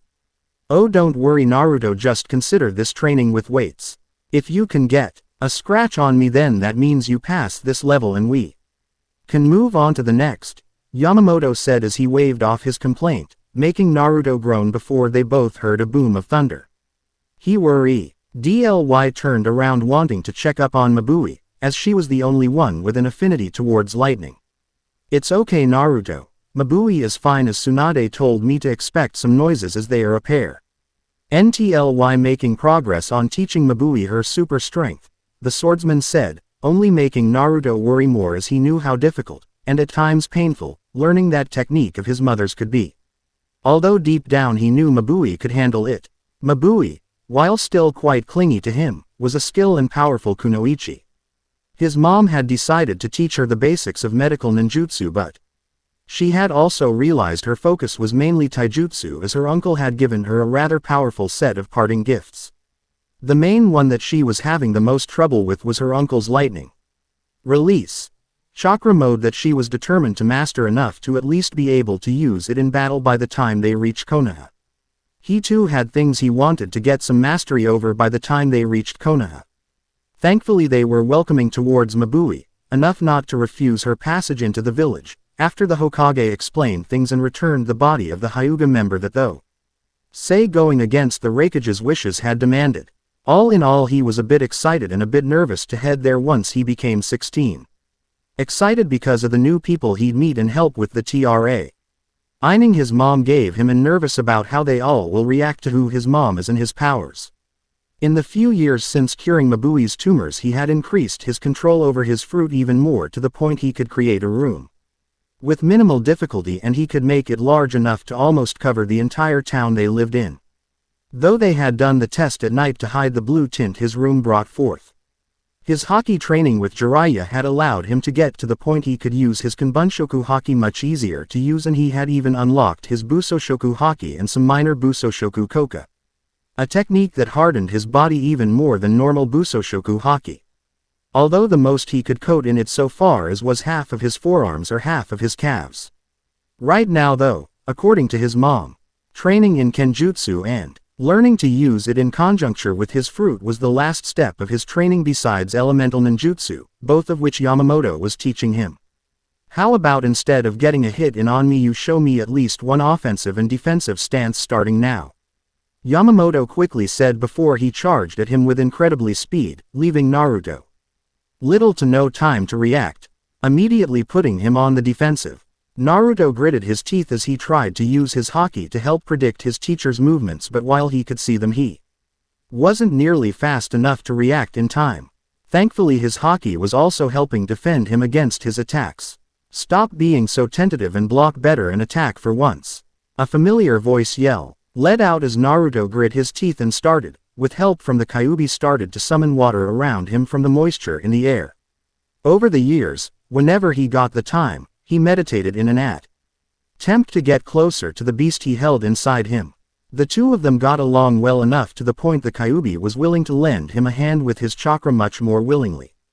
They even worked together to the point he could handle 2 to 3 tails of his chakra without losing control. Shigure and Ryu. Second stance, rolling rain, Naruto thought as he waved up the water around him with his sword, blocking Yamamoto's strikes before crouched down and dove through an opening in the walls of water. Now from defensive to offensive, the Kyuubi urged on as he went into his next stance, using the water walls as a mirrors to reflect his image. Shigure and Ryu. Ninth stance, duplicate rain, he thought quickly as he used the mirrors as a distraction to attack from above only foe. His sword to clash against Yamamoto's swallow pommel sword. Very good Naruto. While it was a bit slow to gather water and create the walls for rolling rain, you moved into duplicate rain very skillfully. That should be enough for today. Tomorrow we'll work on your speed at drawing water and ways to fill your battlefield with it. Without wasting any time, Yamamoto said, his usual laid-back smile adorning his face as he ruffled Naruto's hair, making him groan but nod. Why don't you go check on your mom and girlfriend and see how they are doing? Yamamoto said, making Naruto blush a bit as he coughed into his fist. A bit caught off guard with the girlfriend comment. She's not my girlfriend. She's just someone that feels they owe me something due to me saving them, he said as he strove led not to slug his teacher as he started to laugh and pat him on the back repeatedly. Whatever you say Naruto, I'm going to go take a dip in the hot springs and relax, Yamamoto said with a smile as he walked off, leaving Naruto alone before he started to walk off towards where his mom and Mabui were training. He has a point, kid. She is basically your girlfriend with how much she follows you around and hugs on your arm, the Kyuubi said as Naruto groaned and felt his cheeks heat up as he remembered how much she did that, a blush that only grew once he turned the corner and saw Mabui crouched down panting as she wiped sweat from her forehead. Naruto-sama, are you done with your training? Mabui asked, seemingly forgotten about her exhaustion as she ran over to him with a warm smile on her face. Yeah, Yamamoto-sensei said I was done for today after a good few hours of training. How goes your training with my mom? He asked as he saw smoking craters littered around the courtyard. It went well. She's handling my strength better than I thought and even more so in conjunction with the bits of lightning armor she can conjure, his mom said as she walked over with a smile before she ruffled Mabui's hair, which made the 13-year-old girl smile and blush at the compliment. So where did Jiraiya train you like he was supposed to today at all, or was it all Yamamoto? Tsunade asked as Naruto chuckled and rubbed the back of his neck with a sweat drop. Well, he was there in the beginning of it but then ran out claiming a research emergency, he said as Tsunade groaned into the palm of her hand before she cracked her knuckles. You two stay here and relax after training. I'm going to break his skull, she growled out as he chuckled and watched the ever-familiar sight of him mom going off to beat up his uncle for being a pervert, or super pervert as Jiraiya himself always announced himself as. I swear it is still surprising for one of the Sannin to be such a pervert, Mabui said as she remembered the first time she had taken a dip in the hot springs with Tsunade and Shizune only for the medic to suddenly throw a small basin at the corner of the room, which resulted in Jiraiya falling from the ceiling. I'm sorry that was your first meeting with him, he said as Mabui giggled and waved him off, patting his arm with a smile. It is fine, Naruto-sama, as you got revenge for me. By using your powers to swap his arms with his legs for the whole next day, she said as she remembered how Tsunade had used Jiraiya's punishment as a training exercise for him.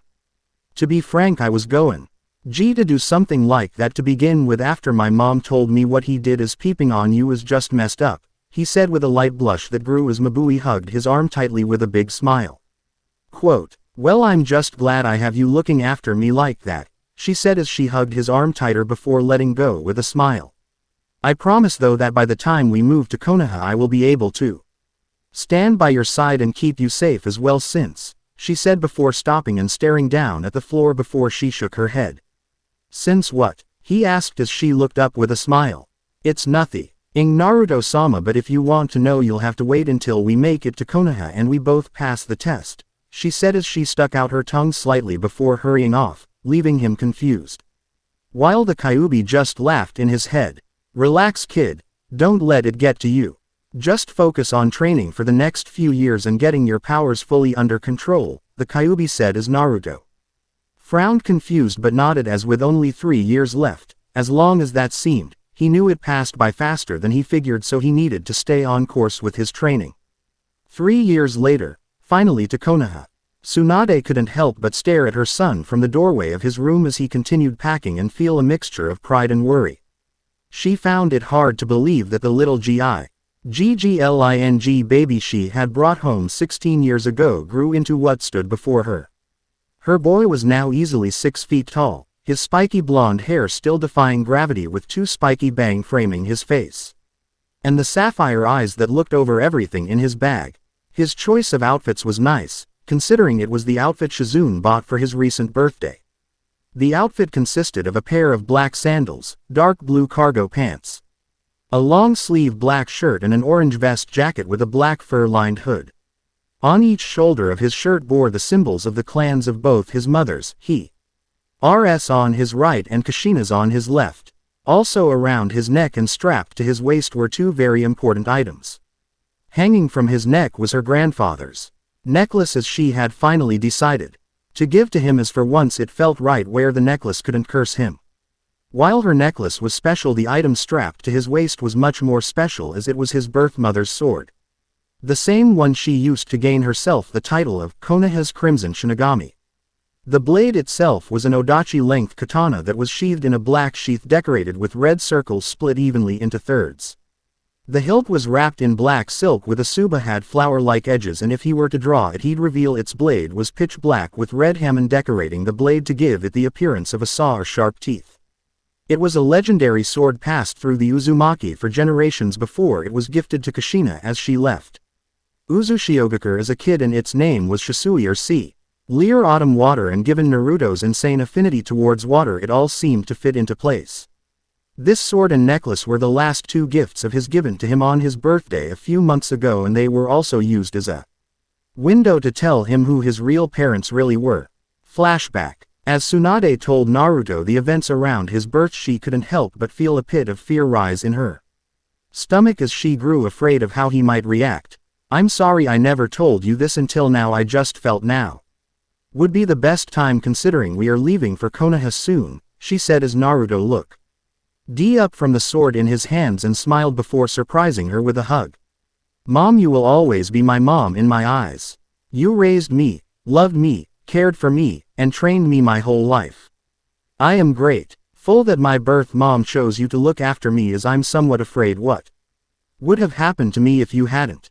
I love you and I will always see myself as your son, he said as Tsunade hugged him back with a smile as tears of joy silently streamed down her cheeks. Thank you, sweetie, this means so much to me. Just promise me you will be careful once you become a ninja, as I don't think I'd be able to handle losing you, she said as she kissed the top of his head, making him nod before she set her hands on his shoulders. And you can still back out of this and just stay a medic. Your trainin' wouldn't go to waste, as I would have still trained you this much even if being a medic alone was your plan all along, she said while she looked her son dead in the eyes. Thanks mom, but I feel like I need to do this and that I can do this. I'll be fine, as Mabui-chan will always be watching my back, he said as he put his hands on top of hers and gave them a squeeze. I'll make you proud and put very thing you taught me to use, I promise, he said before she chuckled and kissed his forehead. I'm already proud of you and I will continue to be with everything else you do from now on. Now how abo. We get back to the party as you still need to eat some of the cake Shizune, Mabui and I baked, she said as Naruto nodded, slipping her necklace around his neck and carrying his sword in his hand. Quote, sounds great mom, Naruto said as he and his mom left his room to go back and enjoy his 16th birthday party. Flashback end. You got everything packed and ready to go? She asked as her son looked over his shoulder with a smile before nodding and standing up, draping his bag over his shoulder. Yeah, I double-checked everything to make sure. Everything not mainly important is in the main scroll. I did though decide to keep the scroll keeping everything from my birth parents' house as well as the scrolls listing my powers, he said as while she should have saved the scroll containing a Verit Hing from Kushina and Minato's house for his birthday, she had instead given it to him after he had passed all of her, Jiraiya's and Yamamoto's tests. He had passed hers by showing the extent of his master over his fruit's power, his medical ninjutsu skills, and his ability to summon the slugs. He passed Jiraiya's by showing off his hockey skills, elemental ninjutsu, and the ability to summon the toads. And finally he had passed Yamamoto's tests by using all 11 stances of the Shigure and Ryu that he had shown Naruto as well as his ability to summon water from thin air. While he might not have all of his fruit's powers or his hockey mastered, they were at a level where they felt he could easily defend himself. All in all, over in the past 3 years he was more than at the level of a Chunin due to their intense training over the years. That's smart for now, but once we get to Konoha, Jiraiya is going to put it in a sealed safe that opens only to your blood and chakra to keep it safe, since that scroll has the instructions for the Hiraishin inside it. Plus I don't want your fruit's powers being leaked somehow, he nodded and looked around the room once more. You know I'm going to MISS this place considering how I've lived here my whole life so far, he said as Tsunade patted his back with a smile. I know what you mean as I've learned to like this place, but the main Senju compound in Konoha isn't too different from here, she said before he nodded and followed her out of the room and towards the front door of the compound where Jiraiya, Shizune, Yamamoto, and Mabui were waiting for them. Did you make sure you didn't forget anything, Naruto-sama? She asked with a smile as Tsunade, as well as the other adults, hid their smirks as Naruto blushed slightly as Mabui moved closer to him. She knew her son well enough to know that puberty had hit him hard around 14 or so, and since then he had noticed Mabui as a girl, which they figured would happen sooner or later given how she hugged on him and how much she had blossomed over the last few years. In the past 3 years Mabui had grown some curves that came in the form of a rather full rear, from Tsunade had seen while they were in the hot springs, as well as a developing chest that was easily going on E-cup.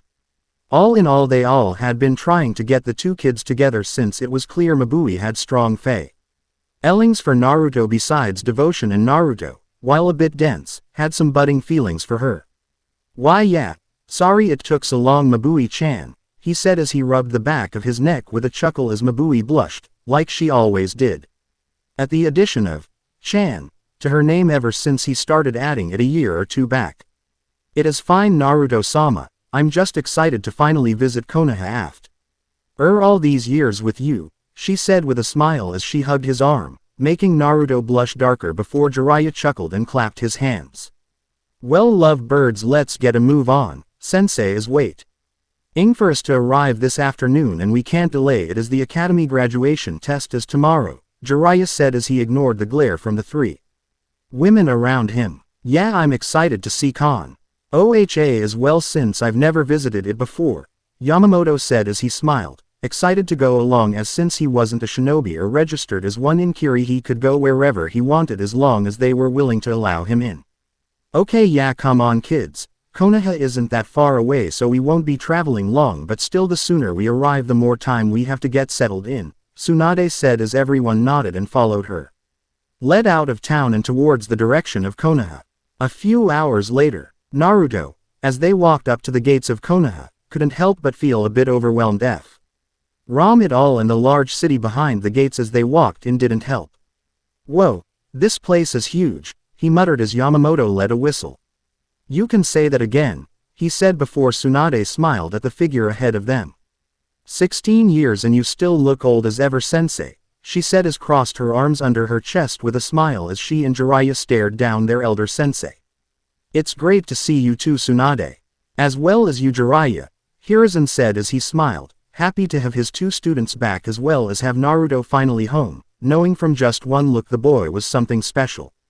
For the entire walk, from the gates of the village to the Hokage's main office, both Naruto and Mabui were amazed by the size of the city. Although it was more so Naruto than Mabui is, unlike her with her past in Kumo. This was the first time he had ever been in a big city. Wow, this place really is huge, Naruto commented again as he looked out from the window of the Hokage's office and took in the view. Well, Konoha is the most populated of the 5 great ninja villages, so the size is expected, Tsunade said as she patted her son on the back. Now come sit down, as the sooner we get this over with, the sooner we can head to the compound and get things unpacked, his mom chided him with a smirk as he chuckled and nodded, sitting down next to Mabui. I'm glad though you are interested in your new home, and I'll try and keep this quick so you may get settled down and maybe look around a bit before tomorrow, the third Hokage, who had previously insisted to just be called Hiruzen by both him and Mabui, said as Naruto nodded. So before anything, I figure everyone in the room isn't left in the dark regarding topics? Hiruzen asked as Tsunade nodded.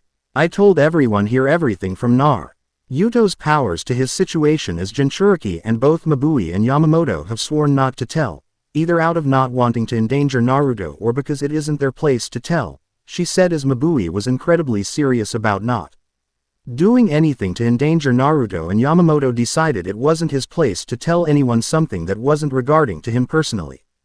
Good, and you don't have to worry about your sensei, since the person I have in mind will be informed of his status as Jinchuriki. If they are to know about your fruit's power is up to you, Tsunade, Hiruzen said, looking towards Tsunade, who nodded. If this is all, then I think it's about time we get settled into the Senju compound, Tsunade said as she stood up before Hiruzen stood up as well with a smile. Yes, I bet you bought are excited for the test tomorrow, and I personally will be watching with everyone else here, Hiruzen said, tapping the crystal ball on his desk as Naruto figured his mom and the others wouldn't pass up the chance to watch and see how he did tomorrow. Though before you all rush off, Jiraiya, can I speak alone with you and Tsunade for a moment? Hiruzen asked, making Tsunade frown slightly, although she expected this from the start. Sure, Shizune can guide them home, as I'm sure my loving son will be more than happy to help his mom unpack everything, Tsunade teased as she playfully pinched Naruto's cheek with a smirk. Yeah, I got it, Mom. I know how much you hate stuff like that, Naruto said with a chuckle before his mom ruffled his hair and pulled him in for a hug that he returned. I shouldn't be long. Jiraiya and I will come the second we are done, she said as Naruto pulled away with a nod before everyone else followed Shizune out of the room, the doors closing behind them. So, what is it that you wanted to talk about that you decided not to let me walk with my son to our new house together? Tsunade asked, crossing her arms under her chest with a frown, as to her this was a special event. It is important, otherwise I wouldn't have held you back, and I am sorry, but it does involve Naruto in a way, Hiruzen said as he signaled for the Anbu to leave and motioned for them to sit. Jiraiya sitting down first before he looked towards Tsunade, who sighed and sat in the chair next to him. Since you've been away, there was an event where the Uchiha clan tried to usurp control over the village due to the tensions and distrust towards them that followed after the Kyuubi attack. Recently things have calmed down after the coup was ended. Before it started with the help of Edic Uchiha and a few other loyal Uchiha, killing only those involved in it, Hiruzen said as Tsunade frowned, not particularly having any dislike towards the Uchiha, since unlike her great-uncle Tobirama, she more was neutral to them. I tell you this because it requires Naruto to be careful, as some Uchiha, who know why the others were killed, are still harboring grudges.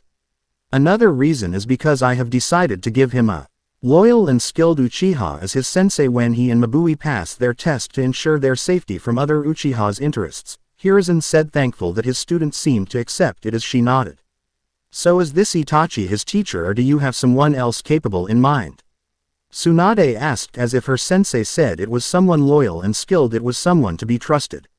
No, Itachi right now is busy acting as a spy for my network after he willingly took the public image of an unstable murderer. He is working to infiltrate a dangerous organization that I picked up on. After I received news that Orochimaru joined it, Jiraiya said, as beside training Naruto and Mabui he had been incredibly busy with his spy network, even more so after Sensei had sent Itachi to him. Jiraiya is right. Itachi is not available at this moment, but I assure you they are very capable, but it's best to wait until tomorrow to talk more, as they will be able to answer any question you have asked. They meet with Naruto and Mabui, Hiruzen said before Tsunade nodded and stood up. Good, because I need to get to the house so I can relax after the journey here with my son and give him some last bit of advice before tomorrow, she said as Hiruzen chuckled and nodded, completely understanding how she wanted to spend time with her son. Go on ahead, Tsunade. I have a few things left to talk to Sensei about. Mainly my spy network, so you go on ahead and get home, Jiraiya said as Tsunade wasted no time leaving, somewhat making Jiraiya sigh as he didn't know what to suspect, especially with tomorrow to look forward to. Next day, Naruto felt a bit nervous as he and Mabui made their way towards the academy. He wasn't nervous that they wouldn't pass, as the last real spar they had with his mom, Jiraiya, and Yamamoto. They all had put Naruto and Mabui easily high chunin to mid jonin depending on the seriousness. He was more nervous of meeting everyone else since he and Mabui were new, only just arriving on the final test day. The advice his mom gave him last night of not worrying too much about the others and mainly focusing on passing was helping him not worry too much.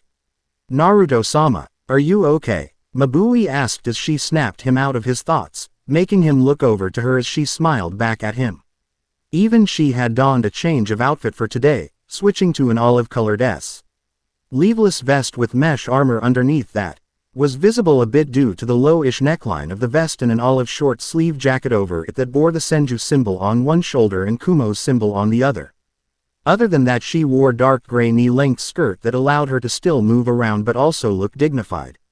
She had even let her light gray hair hang down freely instead of the bun she normally kept it in, which he had to say looked great on her.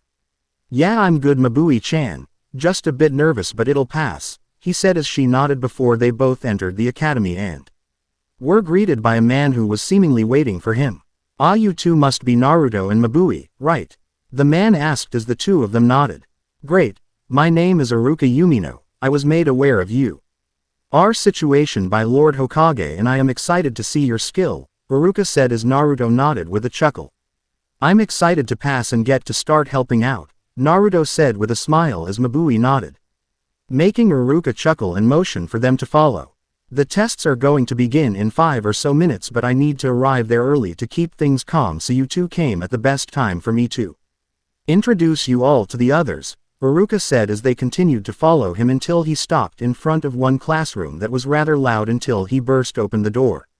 Okay, everybody quiet down. I have 2 last-minute students that I need to introduce, Iruka yelled as the class almost instantly quieted down, allowing him to motion for them to enter. Everyone, I would like to introduce Naruto, Senju and Mabui. They will be joining us for the graduation exam as they have been traveling around and only just returned to Konoha, Iruka said as Naruto smiled and waved to them slightly as Mabui bowed slightly. To make things easier, all of them will be in their Shippuden outfits, only with Sakura having longer hair and Sasuke with his the last Naruto the movie outfit minus the poncho and head wrap. Wait, Senju, as in one of the main founding clans of Konoha. Senju, does that mean you are related to Tsunade? Senju, one student asked as Naruto nodded. Yeah, she's my mom. She raised me side of Konoha but decided to return once I was of graduating age, he said as the class started to get noisy as everyone was either trying to ask him questions or were talking amongst themselves about him. Okay, that's enough, Iruka yelled over the commotion only for them to continue to be noisy, making a tick mark appear on his forehead. I said quiet, Iruka yelled, his head seemingly growing to enhance his voice, which quickly got the class to be quiet. And what about the gorgeous woman next to him? Why does she have Kumo and the Senju symbol on her? One boy with a rather large dog next to him asked with a smirk that made Naruto glare a bit, although he was a bit confused why I am indebted to the work of the Senjus for saving my life, and I bear Kumo's symbol as that is my birth L. And that my uncle currently leads over his cage. I am here as a representative and to serve by Naruto-sama's side, Mabui said, making Naruto groan inwardly as he didn't want her to use Sama for him round others, but figured she would end up using it. If he wasn't able to stop her from using it over the years, he doubted he could get her to stop at all. And before any of you start, Mabui's situation has been approved by the Hokage. Now everybody stay settled as the exam will be starting in a few minutes, Iruka said, silencing various questions before he motioned for both of them to go on and sit down. Here, you can come sit down next to me, sweetie, the dog boy said as he smirked and licked his lips before Mabui walked right past him, seemingly ignoring him and leaving him shocked before Mabui looked back and smiled at Naruto. Naruto-sama, I found us 2 seats, Mabui said as Naruto chuckled and followed her up the steps past the dog boy and sat down on the middle seat with Mabui sitting next to him. Oi, what's the big idea? Don't you know who I am? The dog boy yelled, planting his foot on top of the desk in front of Naruto, making him sigh as he looked up at him. No, we don't. We literally just arrived at the village yesterday, Naruto said, making the boy falter a bit as Naruto slipped out the sword sheath from his belt and set the sword on his desk next to him due to it being awkward to sit down with it on his waist. Also, what is up with you? Mabui doesn't want to sit next to you, so just let it go, he said before a boy with circular dark glasses pulled the dog boy back with a sigh. Kiba, please stop before you cause a dangerous incident. Please excuse him, he gets excited. My name is Shino Aburame, Shino said as Kiba grumbled and sat back down at his seat a few rows down next to a pale-eyed girl who continuously snuck peeks up at Mabui before looking away whenever Mabui noticed. It's fine, not like I'm angry, just confused, he said before Shino nodded and went to sit down. Before a few moments later someone else stood up from further up front and started walking up towards them. The boy had black hair and onyx eyes that already seemed to be glaring slightly, although that more seemed to be his resting face at him before stopping in front of his desk. Senju, do you actually know how to use that sword? The boy asked as Naruto looked up at him with a bit of a raised eyebrow before nodding. I have a name besides my clan's name, it's Naruto. And yes, I do know how to use it, I was trained for a good number of years to use it well, Naruto told him, not quite sensing any real animosity in his tone, but definitely felt the guy was a bit rough around the edges. It was probably tied to how he heard from Jiraiya that half of the Uchiha were killed by a man named Itachi. He didn't know why Itachi did such a thing, but it made sense it affected some Uchiha around. We'll have to see about that, I'm interested to see your style, Sasuke said as he reached behind him and moved the Chikuto behind his back so he could see it more clearly.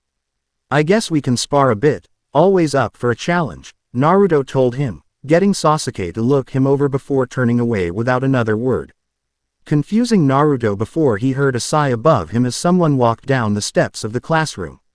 Sorry about my brother, his social skills are a bit poor and he's guarded.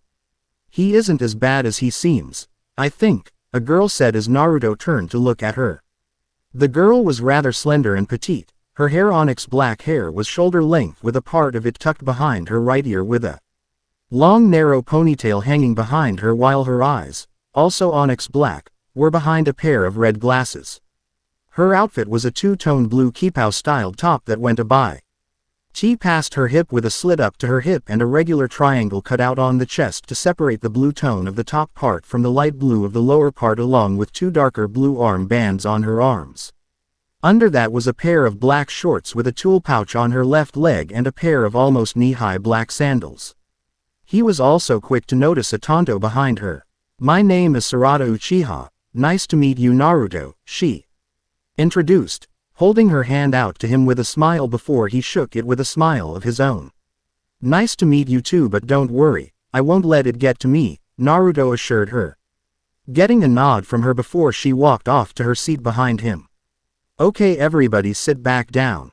The exam is starting, the other teacher said as Iruka stood up and picked up a stack of papers. The graduation exams is divided into 3 main parts: written, accuracy, and physical. The written is simple, Fill out the test to the best of your abilities and when you are done flip it over. Accuracy. Once this is done, we'll deal with how well you can hit a target with a variety of tools. And physical will be how well you can use the 3 staple jutsu of any ninja and at least same 2 elemental jutsu to prove you at least have a grasp of control over your chakra, Haruka said as he had went around and handed out the tests as Naruto inwardly groaned but picked up the pencil. STS might not be his thing but his mom at least ensured he wasn't an idiot with all the lessons she and Shizune had given him. All I have to do is get through this first part and the rest should be smooth sailing and the interesting parts will come, he thought as he quickly got started. Hokage's office. Well, so far we can't see much because it's only a written test, but that Inuzuka boy is quickly starting to butt heads over Mabui. I wonder if this will help Naruto get with her faster, Jiraiya said with a smirk as he started jotting down some notes before quickly stopping as Tsunade's glare sent a shiver down his spine. Don't take notes on my son for your perverted books. Though I do find this situation cute for them, Tsunade said as Jiraiya quickly nodded and put away his notepad out of fear of being slugged by her. Thankfully the written portion never takes that long, so we should be seeing the other parts soon, Hiruzen said as he let out smoke from his pipe. I too am excited to see how well young Naruto and Mabui do and what elemental jutsus they show off to the instructors. Hiruzen added as he looked towards Tsunade, who merely smirked. Well, Mabui has a few lightning with Naruto being all water, but Yamamoto taught him a few that will make things interesting, Tsunade said as the smiling swordsman in the room nodded. Now I'm looking forward to it even more, Hiruzen said, as he turned back to the crystal ball atop his desk. Academy. Naruto groaned as the test had finished and they had all been brought out to the training field behind the academy where numerous targets had been lined up with a large assortment of ninja tools lying on tables nearby to use. The next portion goes as follows. You will test your accuracy with these targets and a total of 10 tools of your choice. Your score starts at 100 and for each bullseye no points are deducted, but the further the ring out you hit the more points you lose, Mizuki, the other teacher that he had learned his name from a boy named Shikamaru, said as he motioned towards the tables. You can use kunai, senbon, or even all shuriken if you want, but you must use at least 10 and there is no extra credit for the difficulty of tool or using more than 10, so use what is best for you and will ensure you do not miss, Haruka added as one by one they guided each student to a table with a target across from them. Other Chunin arrived to help take score of the students to speed up the process while Naruto looked over the table. Please Senju-san, pick whatever tools work the best for you, the random Chunin said as Naruto nodded and picked up 5 senbon, as they were what Shizune had taught him with, and 5 kunai which were the basic tools, so I just have to hit the target and aim for the center right? Naruto asked as he lined up with the target that was several yards away, holding the senbon in between his fingers of his closed fist. Yes, but in between each shot the tool must be removed for the kunai UE to the small size of the bullseye, the Chunin said as Naruto nodded and fired the first barrage of 5 shots, all perfectly hitting the center in a tight grouping. Senbon were the easiest for him to use due to his steady surgical hand and training for several years. Perfect grouping. Amazing job. Not many people actually succeed with senbon, as we like to call them, the genin killers, as when others try to use them their scores are dropped due to failures. I think one other student last year is the only one to succeed with them, the Chunin said as Naruto chuckled as the senbon were removed. Well, they are my main projectile. Kunai though are good as well, Naruto said as one by one he fired each of the 5 kunai at the target, easily hitting the mark as compared to Jiraiya's fast moving G-clones. He was sure he could hit these with his eyes closed. Not that he'd do that for this test. Perfect score Senju-san. Amazing job, the Chunin said as he finished jotting down his score before nodding and walking off. Naruto-sama, I see you got perfect as well, Mabui said with a smile as she too had passed this version quite fast, as with the amount of people teaching them they were meant to be well-rounded. It's a decent test with the distance of the target, but it was pretty easy, though we might be a bit biased due to how Jiraiya used to train our marksmanship, Naruto said with a chuckle. As he and Mabui moved over to a nearby bench to sit down and wait for the others to finish up, as he was looking forward to the next and final portion of the test. Do you already have the jutsu you wish to reveal to pass? Mabui asked with a smile, happy to be so close to being able to finally stand beside him as a shinobi and protect and fight with him. I have a few in mind, one for sure that I am going to use, as Yamamoto said it would shock some people, Naruto said with a smirk as Mabui giggled slightly, already having an idea of what jutsu he was talking about before he looked over to her. What about you? Any ideas of which ones you will use? I doubt you'll show them the big guns though, he said as Mabui smiled and shrugged her shoulders slightly. I'll be able to decide easier and it is time, which looks like it is now, Mabui said as Iruka was now calling for them to group back up. Okay, with that, the second portion is finished now. Stay together as the net part requires us to make our way the arena in town, since we cannot be firing off elemental jutsu safely around here, especially with some earth-style users amongst you all, Iruka said as they all started to leave the academy. So Iruka-sensei, will we be given our headbands at the arena, or will we have to wait a day to go over the results? Naruto asked as he and Mabui moved up to the front so they could ask. After everyone is done, we will be moving back to the academy to officially announce the results and hand out headbands one by one.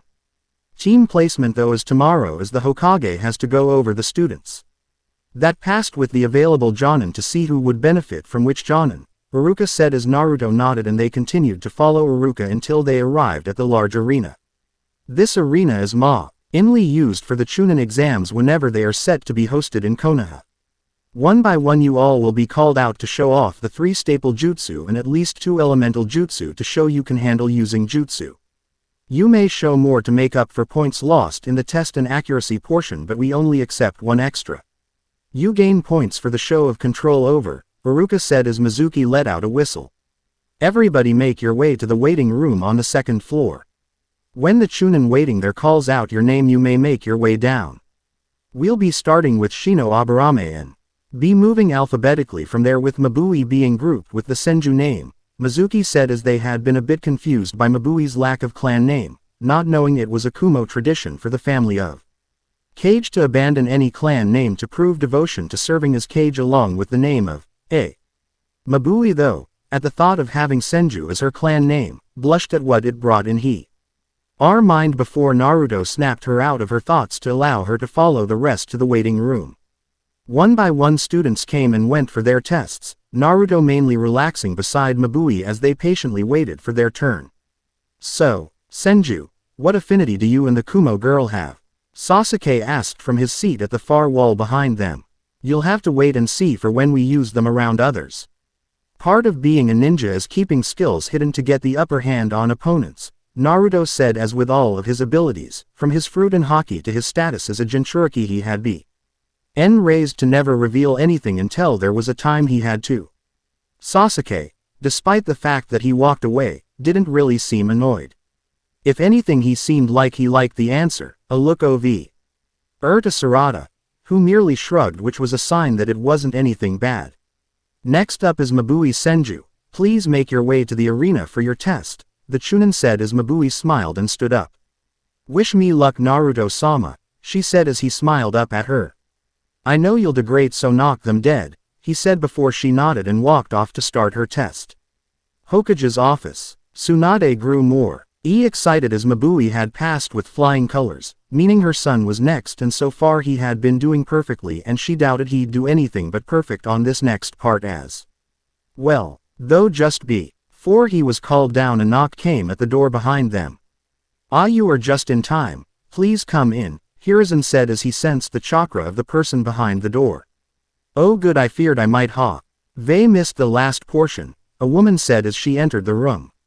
The woman was easily the same age as Shizune, with a slim and toned figure with long brown hair that flowed freely with 2 bangs framing her face.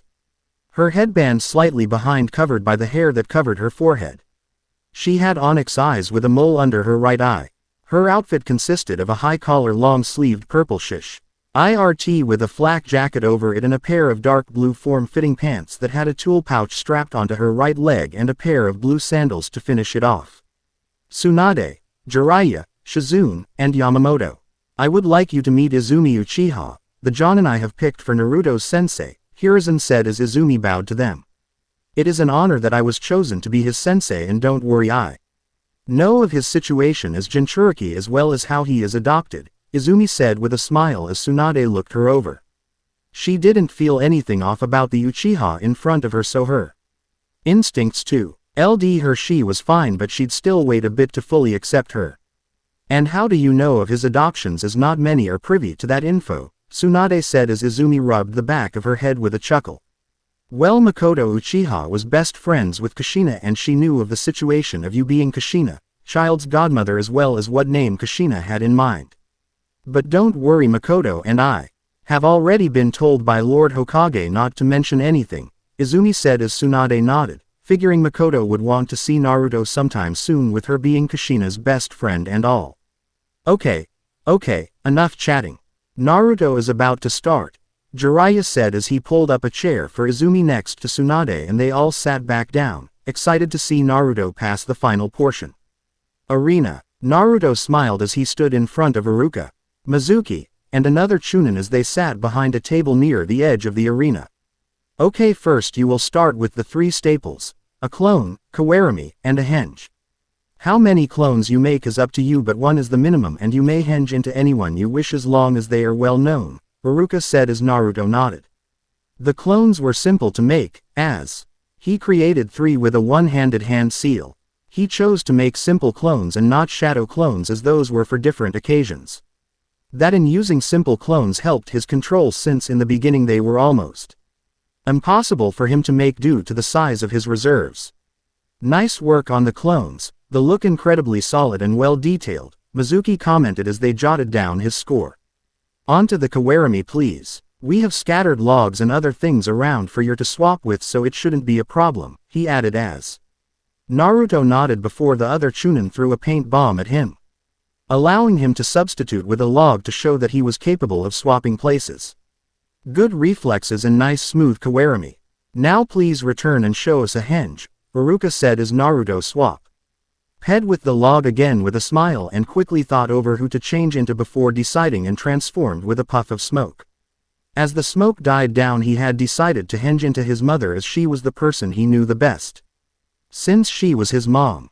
Is this good enough? Naruto asked, perfectly emulating her voice before he crossed his arms with a smirk, unaware of the proud smile from his mom as she watched as he had gotten her appearance perfect.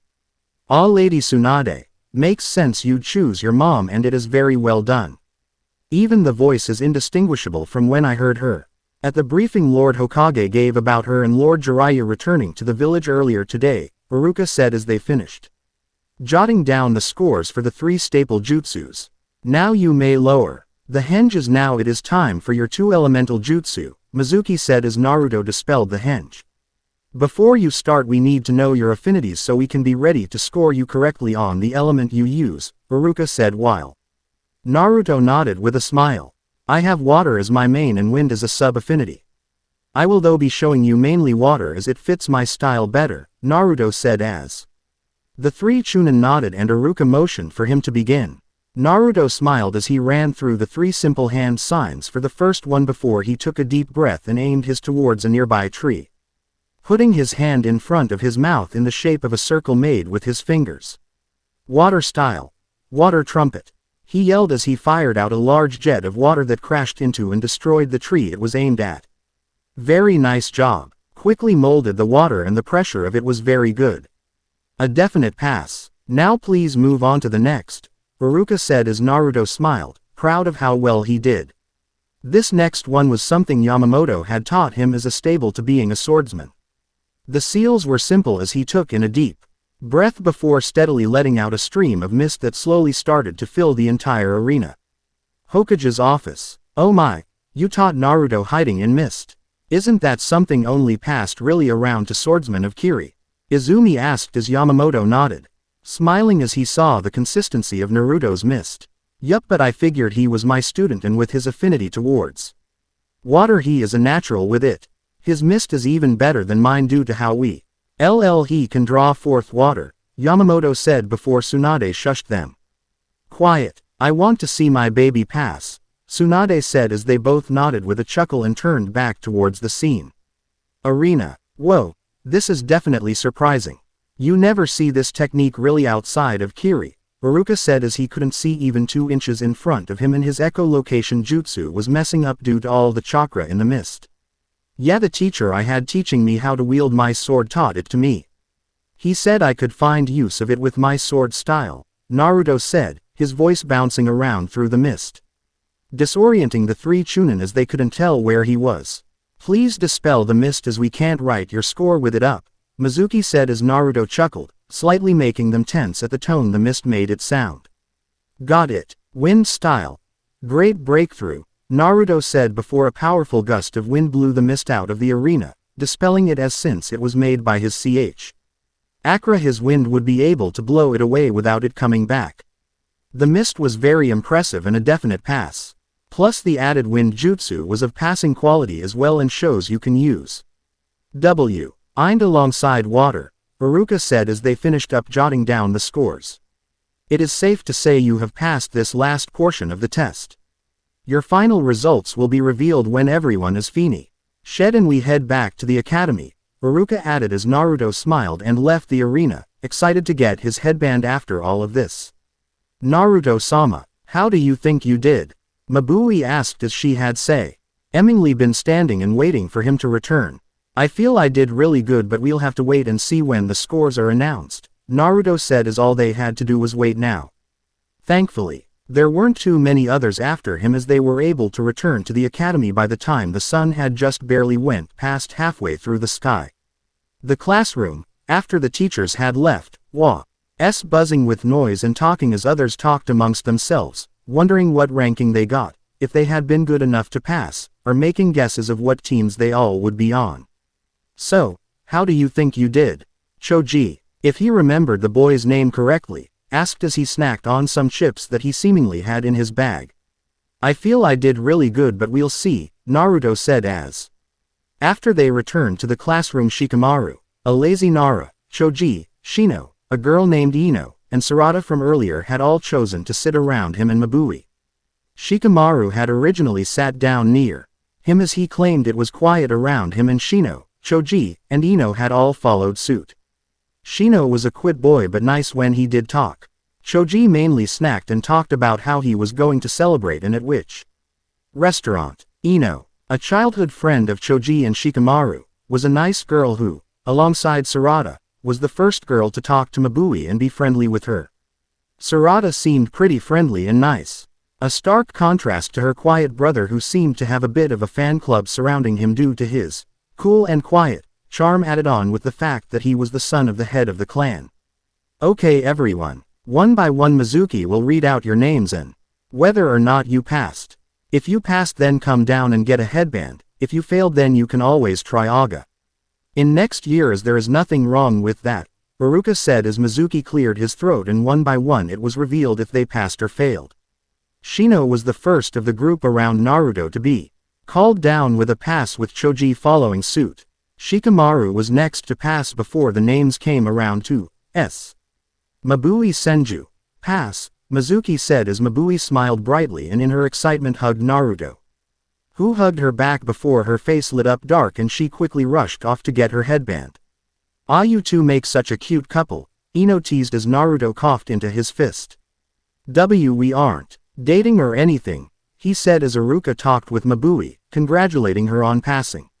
For now I'm guessing, Ino added with a teasing smirk before Sarada rolled her eyes. Don't tease him Ino, not everyone is there for you to pair up, Sarada said, getting a playful smirk from Ino that showed this kind of thing might be the norm with the blonde before Mizuki saved Naruto by going to the next name. Naruto Senju.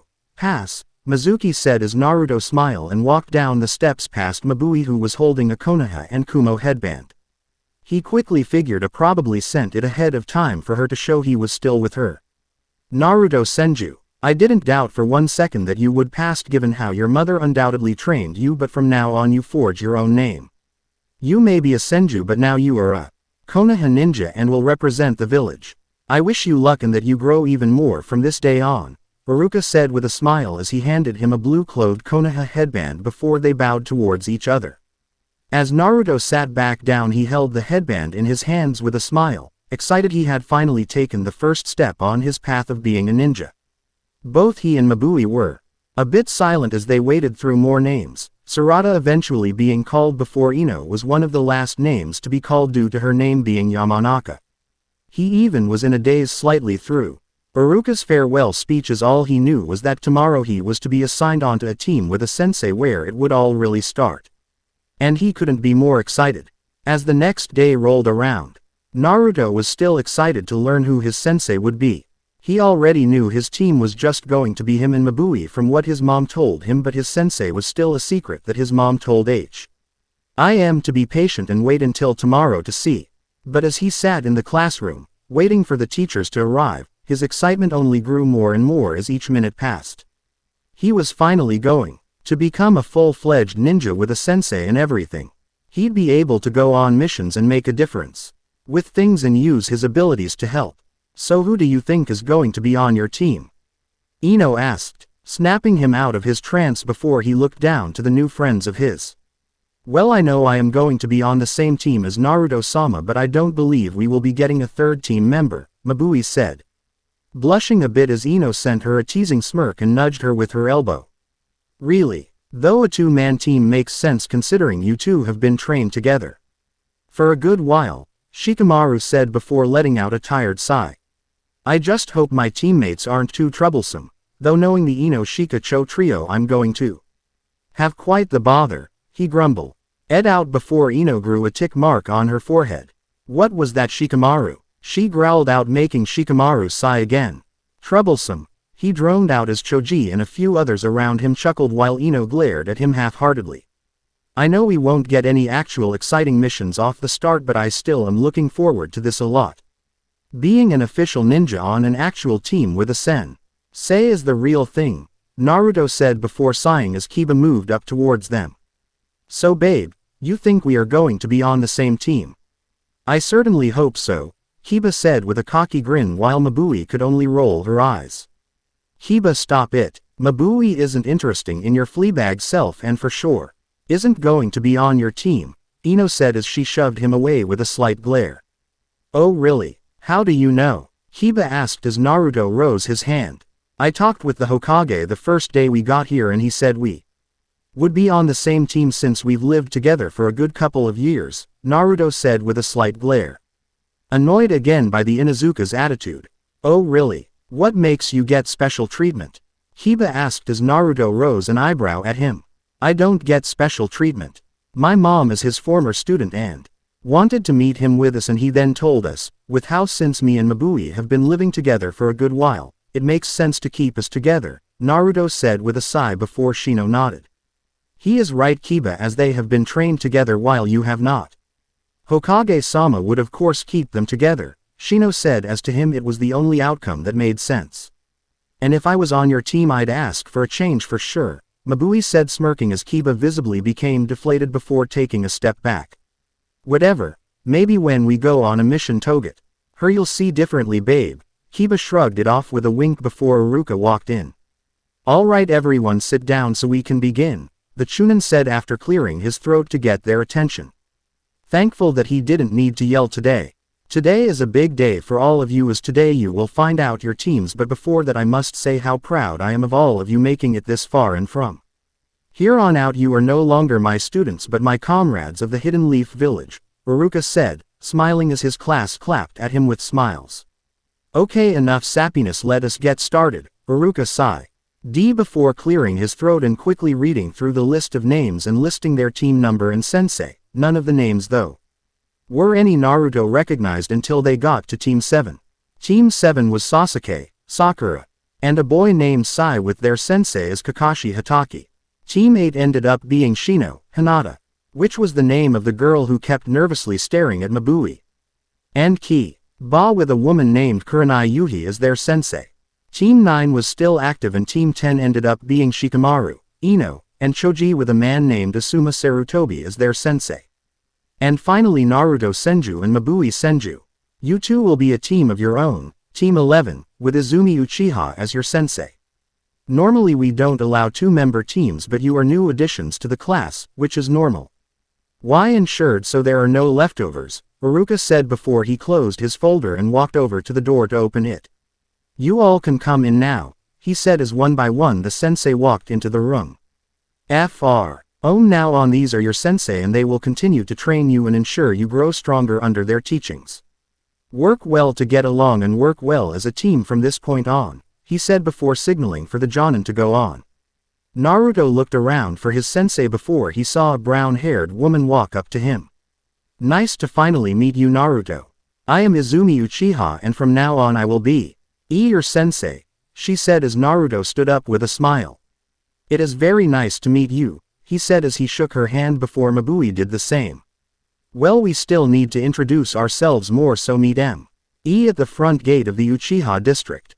I'll be waiting for you so we can go to where I plan to talk with you too, she said before disappearing in a puff of smoke, showing that she was a clone. Best not to keep her waiting, Naruto-sama, Mabui said as Naruto nodded and they headed to leave the class, waving to their friends as they left with the sensei ahead of them. It must boil your blood to have an Uchiha as your sensei, doesn't it, Senju? Sasuke asked with a smirk, making Naruto sigh and look over at him. Actually no, it doesn't, as I don't have an unrealistic hatred towards the Uchiha. Like you seem to have for me and my clan. I look forward to what Mabui and I can learn from her, Naruto said, ignoring Sasuke's slight glare and huff before he and Mabui left the classroom and quickly made their way towards the Uchiha district. About time you all showed up, as here I thought I'd have to fail you, Izumi teased before she stood up from a nearby bench and threw away some dango sticks she had been snacking on while waiting for them. Sorry, someone stopped us just before we left. So where exactly are we going? Mabui asked as they followed Izumi through the Uchiha district. Quote, a friend's house where I will ask my questions about you. Plus my friend wants to meet you, Naruto. She's an old friend of your mother's, she said, making Naruto raise an eyebrow before the wink from made him realize she probably meant his birth mother. Mabui and he looked around the district as Izumi led them through it, and for the most part there were some upstairs, mainly directed at him. Single quote. Do most Uchiha have an unnecessary dislike towards Senju? He thought with a sigh before Izumi stopped in front of a large house. Come on. No use standing around and keeping her waiting, she said as she opened the front door and led them inside. Makoto, I'm back and I brought Naruto and his girlfriend. Izumi yelled out with a smirk which only grew as a blush grew on both his and Mabui's faces. But before they could retort, a voice interrupted them. Oh good, it's about time I see my best friend's child, another woman's voice said before the source stepped out into the entryway. The woman fair skin with long straight black hair that had bangs on either side of her face to frame her cheeks and black eyes. She wore a simple dark purple blouse with a reddish purple skirt and a pair of black calf-high socks. Oh my, Makoto, if the name Izumi said earlier was anything to go by, said as she looked him over, you look so much like your father, but it is so nice to meet you, Naruto, she saw it with a smile as she grabbed his hand and held it with hers. It's nice to meet you as well, he said, unsure of what was all happening before Makoto giggled a bit and let go of his hands. Sorry, this must be odd to you. Please come in so I can explain and your sensei here can do the standard introduction, Makoto said before Izumi walked past her. Well, come on my little genin, we can talk in he living room and ask the usual, get to know you questions, Izumi said as Naruto and Mabui followed Makoto into the main living room. Please sit down. It is so nice to see you after so long, Makoto said with a warm smile before the woman sat down next to Izumi, slapping her hand as their sensei tried to reach for the cookies on the table. So you know my mom, like my birth mom? Naruto asked. The subject of his real mom was an odd one since his current mom always came to mind when he thought of the word mom. He didn't doubt his birth mom loved and cared for him while he grew inside her. But Tsunade was all he knew in terms of a mother. Yes, she was my best friend and rival. We even were on the same team as Genin. We butted heads, but she was always someone you could rely on, Makoto said before moving the plate closer to the two of them and slapping Izumi's hand away again.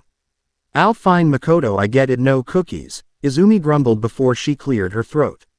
How about we get on to the team introductions? You like names, likes, dislikes, and dreams for the future. I'll start, Izumi said before she motioned to herself. My name is Izumi Uchiha. I like dango, my family, relaxing in the sun, sweets.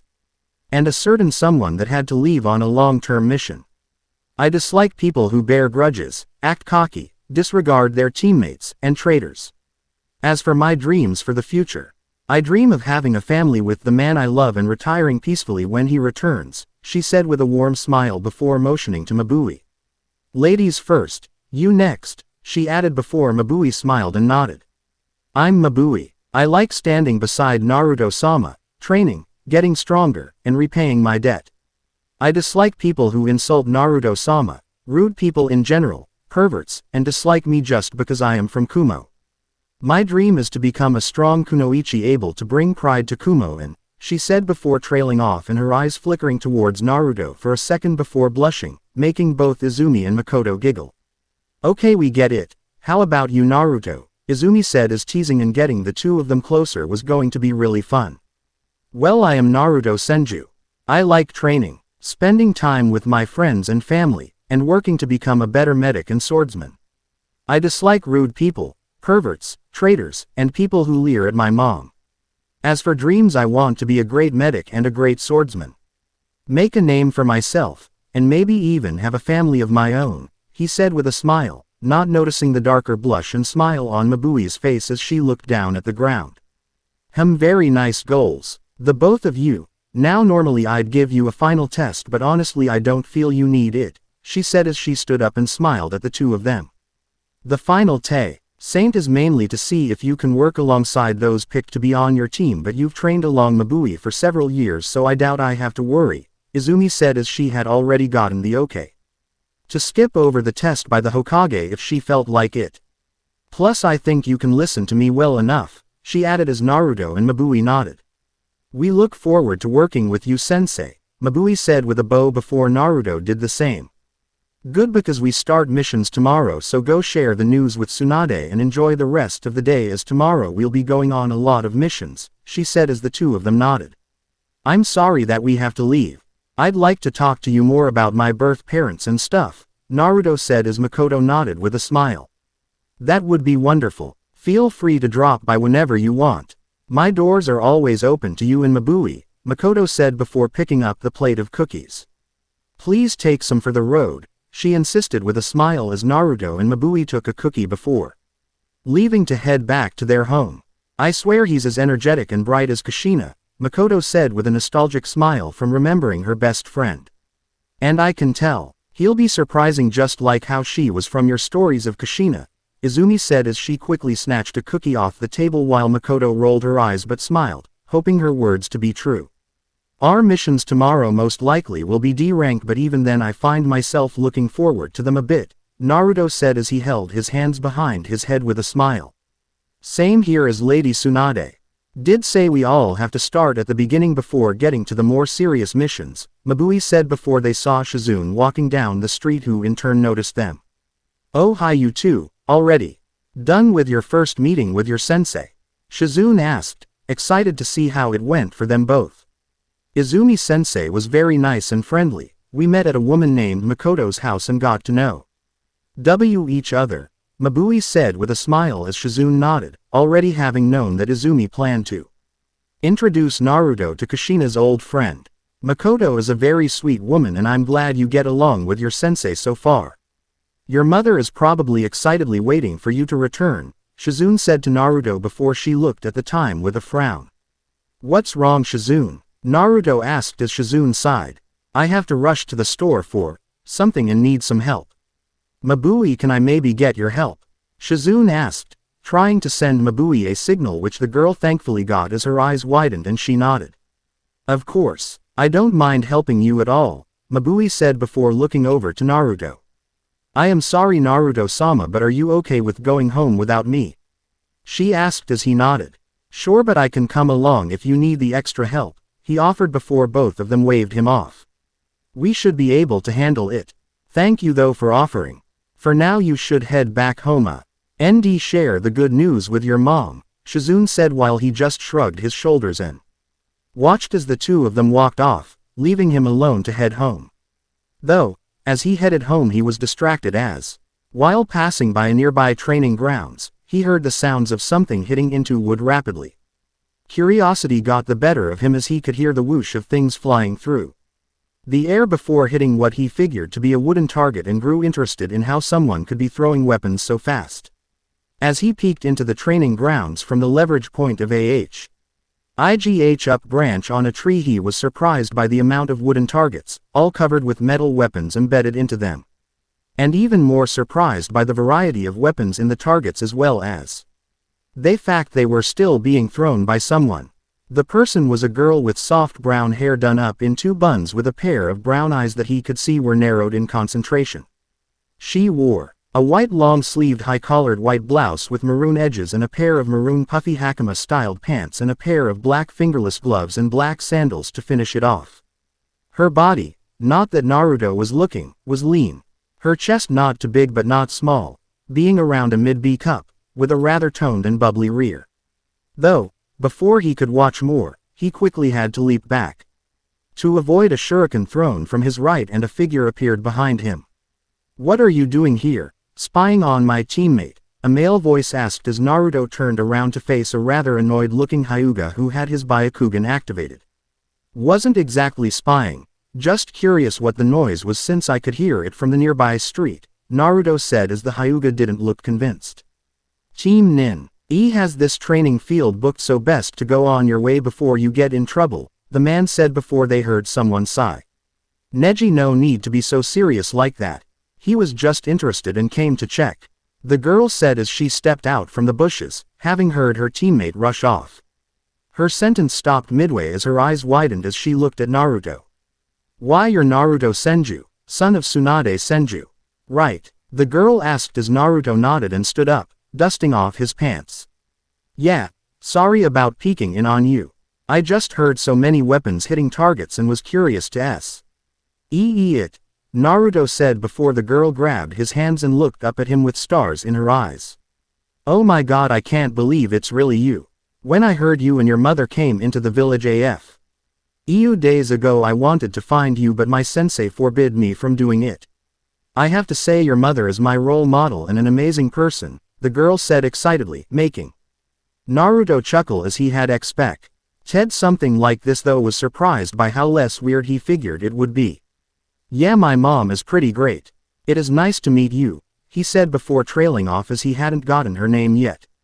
"Oh, I'm sorry. My name is Tenten and this is my teammate Neji," she said, adding in the last part offhandedly. "Say, I heard you passed the marksmanship test using Senbon. No one has gotten a pass using Senbon since, well, me," she said with a proud smile while Naruto nodded.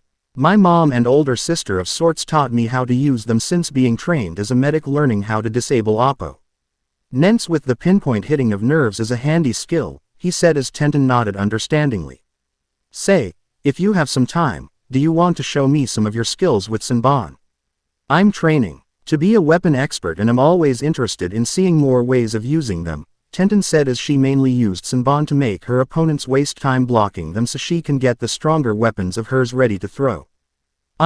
Sure, I guess I have a few minutes to spare," he said as he knew they were planning something, given by how odd Shizune was acting, so he might as well give them time to prepare. "Great, thank you so much for this. It's not every day I get to meet the son of my hero and see their skills," Tenten said before she started to drag him into the training ground, a disgruntled Neji following behind them. "Quick question, why is my mom your hero?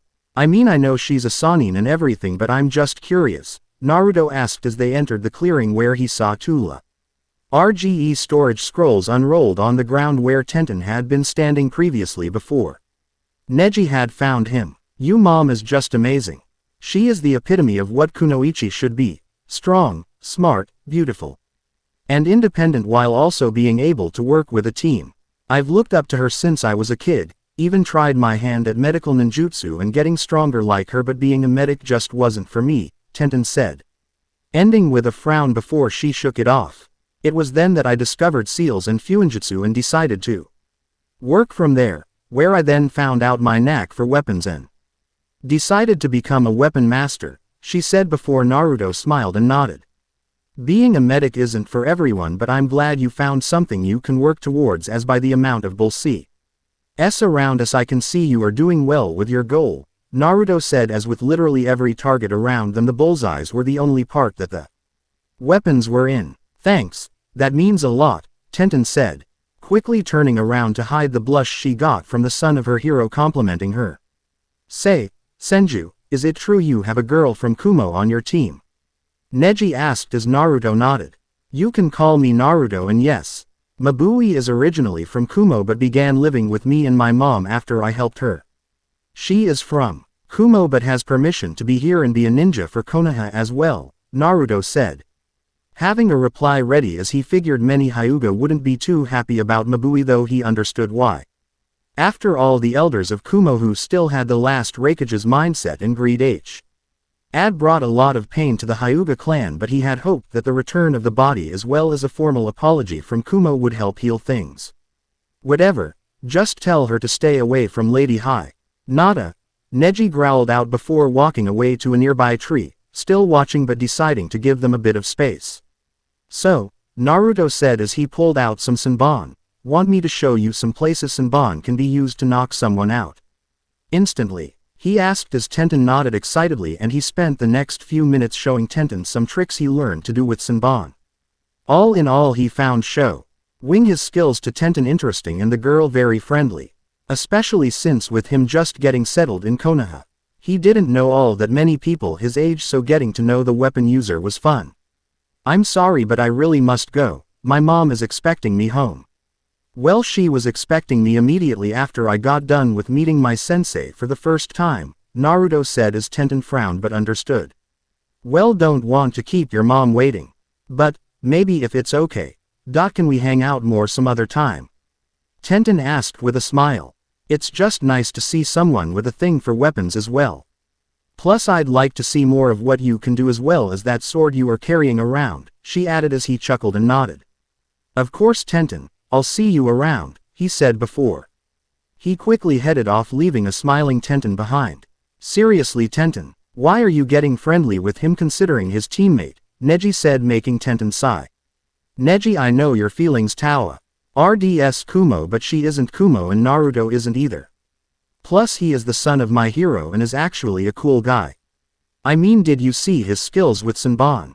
She said, motioning to the straw training dummy that was basically a pin cushion due to the amount of her Senbon the two of them had thrown into it, mainly him though. Plus his sword, I can just feel it's amazing. Don't judge him before you act to. Ally, get to know him, she added before Neji grunted and walked off, basically meaning he'll try but he won't like it. Thankfully for Naruto, as he got home, it seemed Shizune and Mabui were still out. Mom, I'm home, he called out as he entered the house to see his mom waiting in the living room. About time you got home. Come here, tell me how it went, she said with a smile, patting the seat next to her as she set her tea down. Izumi was nice, she took us to meet a friend of my birth mom's named Makoto. We did the standard introduction and she sent us home after deciding we didn't need a test. We start missions tomorrow, he said excitedly with a smile, making his mom chuckle as she ruffled his hair. Glad you're excited, Naruto, but please, when you get to higher missions, be careful. For me, Tsunade said as she had already told her son of the story of how she lost her fiancé, Shizune's uncle, and her brother. She always stressed to be vigilant when on missions. When she was training him the years before and still wanted to. I know, Mom, I'll be careful and Mabui will always be watching my back. I promise I'll do my best not to make you worry, he said, smiling warmly as his mom pet her arm over his shoulder and pulled him in for a hug and kissed the top of his head. That's my boy. So did Mabui go off with Shizune? She asked before he rested his head on her shoulder. Yeah, she went to buy stuff for the party, he said, making Tsunade groan. I swear Shizune is terrible at hiding things like that. At least try and act surprised for her, Tsunade said, making Naruto chuckle and nod. I know, Mom. I have practice from all the times she let the birthday parties slip, Naruto joked before the two of them laughed. You know I'm proud of you, right? And that I'll only continue to be more and more proud of you, Tsunade said as she pet her son's head. Of course, Mom, and I'll do everything I can to keep it that way. I want to make a name for myself, he said, Tsunade understanding. G since he was in her shadow due to her last name. Just be safe, that is all I care about. I can't lose you, she said, since from when he got his headband her old fears had been rising up a bit more. Then though she trusted him and believed he was skilled enough to stay safe. Old habits, like worrying, die hard. But she still had faith. With all his training and abilities, he'd be okay. For now she enjoy the peacefulness of D-rank missions before seeing how quickly he makes his way out of her shadow. And knowing him, it probably won't be long. The end. Remember to subscribe and like this video. See you in the next video.